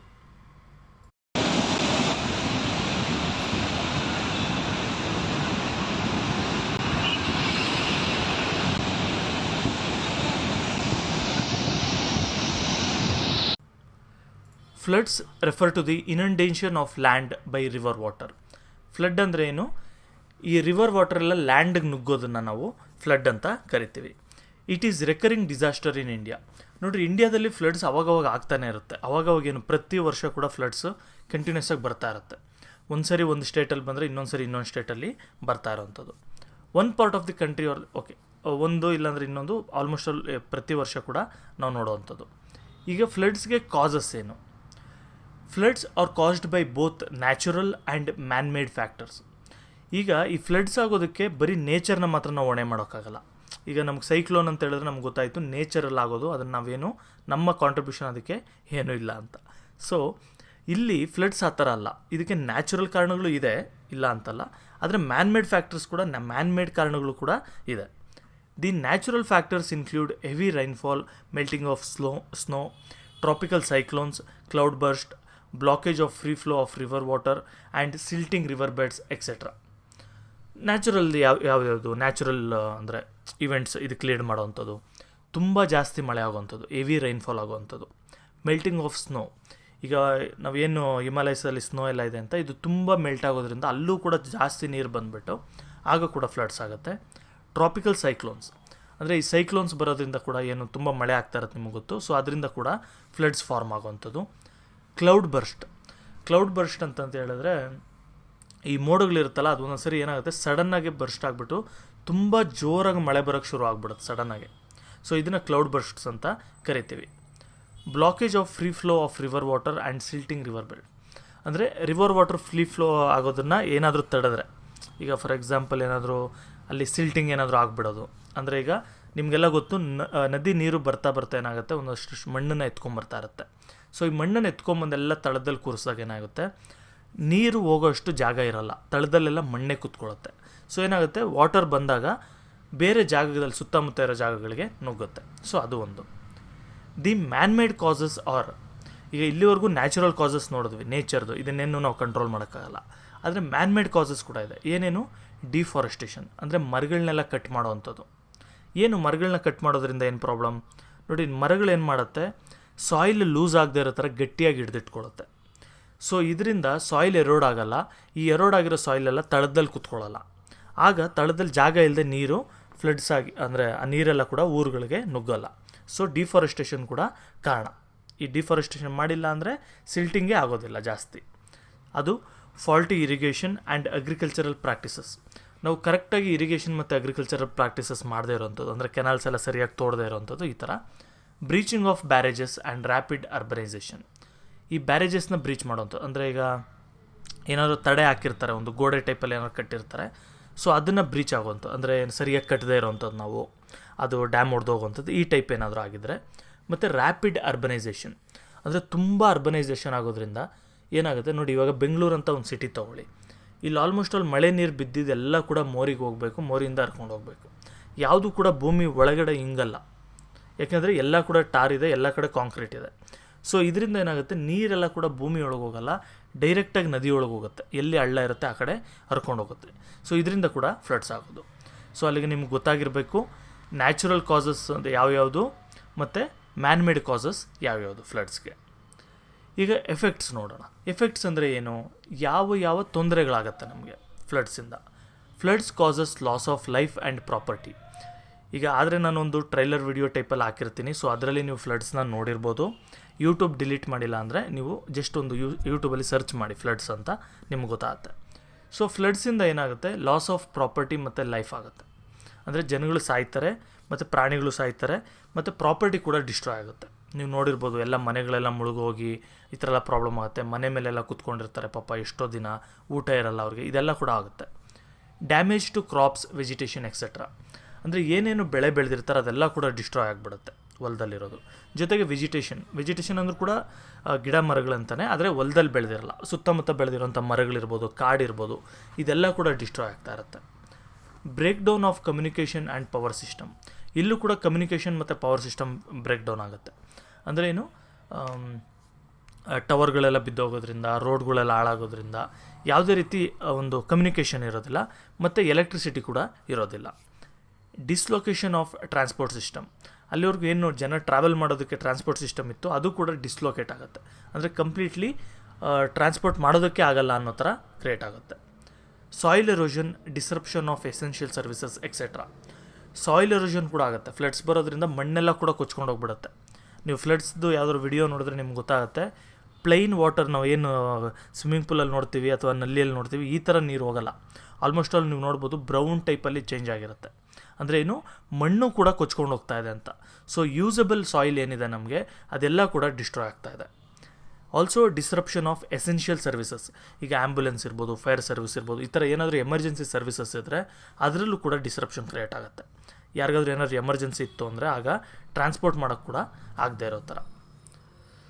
ಸೊ ಈಗ ಎಫೆಕ್ಟ್ಸ್ ನೋಡಿದ್ವಿ. ಈಗ ಯಾವ್ಯಾವ ಜಾಗದಲ್ಲಿ ಡಿಸ್ಟ್ರಿಬ್ಯೂಟ್ ಆಗಿದೆ ಫ್ಲಡ್ಸ್ ಎಲ್ಲ, ಎಲ್ಲೆಲ್ಲಿ ಜಾಸ್ತಿ ಅಕರೆನ್ಸ್ ಇದೆ, ಫ್ಲಡ್ ಪ್ರೋನ್ ಏರಿಯಾಸ್ ಬಗ್ಗೆ ನೋಡೋಣ. The Ganga and Brahmaputra river basins. ನೋಡಿ, ಗಂಗಾ ನದಿ ಮತ್ತು ಬ್ರಹ್ಮಪುತ್ರ ನದಿ ಏನಿದೆ ಇದರ ಅಕ್ಕಪಕ್ಕದಲ್ಲಿ ತುಂಬ ಆಗುವಂಥದ್ದು. They cover A part of Punjab, Haryana, Uttar Pradesh, Bihar, West Bengal and Assam. ಈ ಒಂದು ರೀಜನಲ್ಲಿ ಈ ಬ್ರಹ್ಮಪುತ್ರ ರಿವರ್ ಬೇಸಿನ್ಸ್ ಇದೆ. ಸೊ ಆ ಒಂದು ಸ್ಟೇಟ್ಗಳಲ್ಲಿ ಯಾವಾಗೂ ಫ್ಲಡ್ಸ್ ಆಗುವಂಥದ್ದು. The Sutlej, the base, the Ravi and Chenab river basins. ಇದೆಲ್ಲ ಕೂಡ ಈ ಕಾಶ್ಮೀರಿಂದ ಹರ್ಕೊಂಡು ಬರುತ್ತೆ. ಸೊ ಇಲ್ಲಿ ಏನಾಗುತ್ತೆ, ಈ ನದಿಗಳ ಹತ್ರ ದೇ ಇನ್ಕ್ಲೂಡ್ ಜಮ್ಮು ಕಾಶ್ಮೀರ್, ಹಿಮಾಚಲ್ ಪ್ರದೇಶ್ ಈ ಕಡೆ ಸ್ನೋ ಎಲ್ಲ ಕರಗಿಬಿಟ್ಟು ಬರೋದ್ರಿಂದ ಜಾಸ್ತಿ ಇಲ್ಲಿ ಏನಾಗುತ್ತೆ, ಒಂದು ಫ್ಲಡ್ಸ್ ಕ್ರಿಯೇಟ್ ಆಗುತ್ತೆ ಈ ನದಿಗಳ ಹತ್ರ. The peninsular India, the deltaic areas of river basins, deltaic regions of Mahanadi, Godavari, Krishna, Kaveri rivers etcetera. ಪೆನಿನ್ಸುಲಾರ್ ಇಂಡಿಯಾದಲ್ಲಿ ಅಂದರೆ ಆಲ್ಮೋಸ್ಟ್ ಆಲ್ ಸೌತ್ ಇಂಡಿಯಾ ಅಂದ್ಕೊಳ್ಳಿ, ಇಲ್ಲೂ ಕೂಡ ಈ ಮಹಾನದಿ ಇದೆ, ಗೋದಾವರಿ ಇದೆ, ಕೃಷ್ಣ ಇದೆ, ಕಾವೇರಿ ಇದೆ. ಈ ನದಿಗಳಲ್ಲೂ ಕೂಡ ಜಾಸ್ತಿ ಮಳೆ ಬರೋದು ಅಥವಾ ಬೇರೆ ಬೇರೆ ರೀಸನ್ಸಿಂದ ಏನಾಗುತ್ತೆ, ಇಲ್ಲೂ ಕೂಡ ಫ್ಲಡ್ಸ್ಗಳು ಆಗುವಂಥದ್ದು. ನೋಡಿ, ಕಾವೇರಿ ನದಿಯಲ್ಲೂ ಕೂಡ ಫ್ಲಡ್ಸ್ ಆಗುತ್ತೆ, ಆದರೆ ತುಂಬ ಜಾಸ್ತಿ ಏನಾಗಲ್ಲ. ಓಕೆ, ಆದರೆ ನಾವು ಈ ಗೋದಾವರಿ ನದಿ, ಕೃಷ್ಣಾ ನದಿ ಅಂತ ಏನು ಕರಿತೀವಿ, ಇಲ್ಲಿ ತುಂಬ ಹ್ಯೂಜ್ ಸ್ಕೇಲಲ್ಲಿ ಫ್ಲಡ್ಸ್ ಆಗುತ್ತೆ. ಅಂದರೆ ತುಂಬ ಜಾಸ್ತಿ ಆಗುತ್ತೆ, ಅಂದರೆ ತುಂಬ ದೊಡ್ಡ ನದಿಗಳವು. ಸೊ ಅದರಿಂದ they include Odisha, Madhya Pradesh, Chhattisgarh, Tamil Nadu and Andhra Pradesh. ಈ ಒಂದು ರೀಜನ್ಸಲ್ಲಿ ಇವೆಲ್ಲ ಕೂಡ ಫ್ಲಡ್ಸ್ ಬರೋವಂಥದ್ದು. The lower parts of Narmada and Tapi river basins, for example Gujarat. ನೋಡಿ, ನರ್ಮದಾ ಮತ್ತು ತಪಿ ರಿವರ್ನ ಲೋವರ್ ಪಾರ್ಟ್ಸಲ್ಲೂ ಕೂಡ ಕೆಲವು ಸರಿ ಫ್ಲಡ್ಸ್ಗಳಾಗುವಂಥದ್ದು ಗುಜರಾತಲ್ಲಿ. The peninsular India floods are occasional, they are due to sudden heavy rainfall. ನೋಡಿ, ಪೆನಿನ್ಸುಲಾರ್ ಇಂಡಿಯಾದಲ್ಲಿ ಅಂದರೆ ಈಗ ಸೌತ್ ಇಂಡಿಯಾದಲ್ಲಿ ಏನೇನು ಫ್ಲಡ್ಸ್ಗಳೆಲ್ಲ ಆಗುತ್ತೆ, ಇದು ಯಾವಾಗಾದ್ರೂ ತುಂಬ ಹೆವಿ ಮಳೆ ಆದರೆ ಮಾತ್ರ ಆಗುವಂಥದ್ದು. ಯಾವಾಗೂ ಏನಾಗಲ್ಲ, ಯಾವಾಗೋ ಒಂದೊಂದು ಸರಿ 3 ವರ್ಷಕ್ಕೋ 4 ವರ್ಷಕ್ಕೋ ಒಂದು ಸರಿ ಹೆವಿ ಮಳೆ ಆದಾಗ ಈ ಥರ ಆಗುತ್ತೆ ಹೊರತು ಕಂಟಿನ್ಯೂಸ್ ಆಗಿ ಪ್ರತಿ ವರ್ಷ ಕೂಡ ಏನು ರಿಕರೆನ್ಸ್ ಆಗಲ್ಲ. ಸೊ ಅಲ್ಲಿಗೆ ಫ್ಲಡ್ ಕಂಟ್ರೋಲ್ ಮೆಷರ್ಸ್. ಈಗ ಪ್ರಿವೆನ್ಷನ್ ಯಾವ ರೀತಿ, ಇವಾಗ ನಮಗೆ ಫ್ಲಡ್ಸ್ ಏನಕ್ಕಾಗುತ್ತೆ, ಯಾವ ರೀತಿ ಆಗುತ್ತೆ, ಅದ್ರ ಬಗ್ಗೆ ಎಲ್ಲ ಗೊತ್ತಾಯಿತು. ಯಾವ್ಯಾವ ರೀಜನ್ಸಲ್ಲಿ ಆಗುತ್ತೆ ಅಂತ ಗೊತ್ತಾಯಿತು. ಈಗ ಈ ಫ್ಲಡ್ಸ್ನ ಯಾವ ರೀತಿ ಕಂಟ್ರೋಲ್ ಮಾಡ್ಬೋದು. Afforestation is the catchment area which helps in the reduction of run off. ನೋಡಿರಿ, ತುಂಬ ಇಂಪಾರ್ಟೆಂಟಾಗಿ ನಾವು ಏನಾದರೂ ಒಂದು ಮಾಡಿ ಅದರಿಂದ ಫ್ಲಡ್ ಕಂಟ್ರೋಲ್ ಆಗುತ್ತೆ ಅಂದರೆ ಎಫಾರೆಸ್ಟೇಷನ್ ಅನ್ನೋದು. ಅಂದರೆ ಏನು, ಎಲ್ಲೆಲ್ಲಿ ನದಿಗಳಿದೆ ಅದ್ರ ಸುತ್ತಮುತ್ತ ಎಲ್ಲ ಕೂಡ ಫುಲ್ಲು ಮರಗಳನ್ನ ಬೆಳೆಯುವಂಥದ್ದು. ಸೊ ಇದರಿಂದ ಏನಾಗುತ್ತೆ, ಸಾಯಿಲ್ ಎಲ್ಲ ಫುಲ್ ಗಟ್ಟಿಯಾಗಿರುತ್ತೆ, ಅದರಿಂದ ಸಾಯಿಲ್ ಎರೋಡಾಗಿ ಸಿಲ್ಟಿಂಗ್ ಇದೆಲ್ಲ ಆಗೋದಿಲ್ಲ. ಸೊ ಆಲ್ಮೋಸ್ಟ್ ಅಲ್ಲಿ ಏನಾದರೂ ನೀರು ನುಗ್ಗಿದ್ರೂ ಕೂಡ ಈ ಫಾರೆಸ್ಟ್ಗಳೇ ತಡೆಯುತ್ತೆ, ತುಂಬ ನೀರನ್ನ ತಡೆಯುತ್ತೆ. ಸೊ ಇದರಿಂದ ಏನಾಗುತ್ತೆ, ನಮಗೆ ಫ್ಲಡ್ಗಳು ಆಗೋದಿಲ್ಲ ಅಥವಾ ಕಮ್ಮಿ ಆಗುತ್ತೆ. Construction of dams across the rivers and storing of water in reservoirs. ಏನು ಮಾಡಬೇಕು, ತುಂಬ ದೊಡ್ಡ ದೊಡ್ಡ ಡ್ಯಾಮ್ಗಳನ್ನೆಲ್ಲ ಕಟ್ಟಬೇಕು. ಕಟ್ಟಿಬಿಟ್ಟು ಏನು ಮಾಡಬೇಕು, ಈ ಥರ ಎಕ್ಸಸ್ ನೀರು ಏನಾದರೂ ಬಂದಾಗ ಅದನ್ನು ಸ್ಟೋರ್ ಮಾಡ್ಕೊಳ್ಬೇಕು. ಸೊ ಇದೊಂಥರ ನಾವು ಫ್ಲಡ್ಸ್ಗಳನ್ನ ಯೂಸ್ ಮಾಡಿಕೊಂಡು ಅಥವಾ ಏನು ಜೋರು ಮಳೆ ಅಥವಾ ಸ್ನೋ ಮೆಲ್ಟಿಂಗ್ ಇದೆಲ್ಲ ಆದ್ರದನ್ನ ಯೂಸ್ ಮಾಡಿಕೊಂಡು ನಾವು ವಾಟರ್ನ ಕೂಡ ಸ್ಟೋರ್ ಮಾಡಿಕೊಂಡು ಬೇರೆ ಫ್ಯೂಚರಲ್ಲಿ ಬೇರೆ ಪರ್ಪಸ್ಗಳಿಗೆ ಯೂಸ್ ಮಾಡೋ ರೀತಿ. It reduces the volume of water and helps to provide water for irrigation etcetera. ಅಂದರೆ ಏನು, ಜಾಸ್ತಿ ನೀರು ನುಗ್ಗೋದನ್ನು ಕಮ್ಮಿ ಮಾಡಿ ಎಲ್ಲ ಕೂಡ ಈ ಒಂದು ರಿಸರ್ವರ್ಸಲ್ಲೇ ಇಟ್ಕೊಂಡು ನಮಗೆ ಫ್ಯೂಚರಲ್ಲಿ ಇರಿಗೇಷನ್ಗೆ ಅಥವಾ ಹೊಲಗಳಿಗೆ ಕಳಿಸೋದಕ್ಕೆ ನೀರು ಕೂಡ ಸಿಗುತ್ತೆ. Construction of embankments for protection against inundation of the inhabited areas and agricultural land. ನೋಡಿ, ನದಿ ಸುತ್ತಮುತ್ತ ಕೂಡ ಒಂದು ಬಂಡ್ಸ್ ಅಂತ ಕರೀತಾರೆ, ಅಂದರೆ ಒಂದು ಕಟ್ಟೆಗಳ ಟೈಪಲ್ಲಿ ಕಟ್ಟೋವಂಥದ್ದು. ಈ ಥರ ಕಟ್ಟೋದ್ರಿಂದ ಏನಾಗುತ್ತೆ, ನೀರು ನುಗ್ಗೋದು. ನೋಡಿ, ಇನಂಡೇಷನ್ ಅಂತ ಇದೆಯಲ್ಲ, ಇದೇನಂತ ಹೇಳಿದ್ರೆ ನದಿ ನೀರು ನುಗ್ಗಿ ಒಂದು ನೆಲನೂ ಕೂಡ ನೀರಾಗಿ ಸೇರ್ಕೊಳ್ಳೋವಂಥದ್ದು. ಸೊ ಅದನ್ನು ತಡಿಬೇಕು ಅಂತ ಹೇಳಿದ್ರೆ ನಾವು ಅಲ್ಲಲ್ಲಿ ಕಟ್ಟೆಗಳು ಕಟ್ಟೋದ್ರಿಂದ ಹೊಲಗಳಿಗೆ ಮತ್ತು ಜನಗಳು ಜೀವನ ಮಾಡುವಂಥ ಹಳ್ಳಿಗಳಿಗೆ ನೀರು ನುಗ್ಗೋದನ್ನು ತಡಿಬೋದು. Flood forecasting and early warnings. ನೋಡಿ, ಫ್ಲಡ್ಸ್ ಏನಾದರೂ ಆಗ್ತಾಯಿದೆ ಅಂದರೆ ಮೊದಲೇ ನಮಗೆ ಗೊತ್ತಾಗುತ್ತೆ. ಅಂದರೆ ತುಂಬ ಮಳೆ ಬಂದಾಗ ಫ್ಲಡ್ಸ್ ಆಗೋ ಥರ ಇದೆ ಅಂತ ರೇಡಿಯೋದಲ್ಲಿ ಟಿ ವಿಯಲ್ಲಿ ನಾವು ಅನೌನ್ಸ್ ಮಾಡ್ಬೋದು. This is essential for taking timely action to prevent loss of human life, livestocks and property. ನೋಡಿ, ಈ ಥರ ನಾವು ಅರ್ಲಿ ವಾರ್ನಿಂಗ್ ಕೊಡೋದ್ರಿಂದ ಏನಾಗುತ್ತೆ, ಇಮ್ಮಿಡಿಯೇಟಾಗಿ ಏನು ಹ್ಯೂಮನ್ ಲೈಫ್ ಲಾಸ್ ಆಗೋದನ್ನು ತಡಿಬೋದು. ಅಂದರೆ ಜನ, ಪ್ರಾಣಿ, ಪಕ್ಷಿ ಇವೆಲ್ಲಾದರೂ ಕೂಡ ಪ್ರಾಣ ಹೋಗೋದನ್ನು ತಡಿಬೋದು ಮತ್ತು ಪ್ರಾಪರ್ಟಿ ಡ್ಯಾಮೇಜ್ನ ಕೂಡ ತಡಿಬೋದು. ಅಂದರೆ ಸೇಫರ್ ಜಾಗಗಳಿಗೆ, ಈಗ ಎಲ್ಲಿ ಎತ್ತರದ ಪ್ರದೇಶ ಇದೆ ಅಂಥ ಕಡೆ ಎಲ್ಲ ಹೋಗಿ ಸೇರ್ಕೊಳ್ಬೋದು ಅಂತ. ಸೊ ಇಲ್ಲಿಗೆ ನಾವು ಫ್ಲಡ್ಸ್ ಬಗ್ಗೆ ಕೂಡ ಅರ್ಥ ಮಾಡ್ಕೊಂಡಿದ್ದೀವಿ.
Landslides.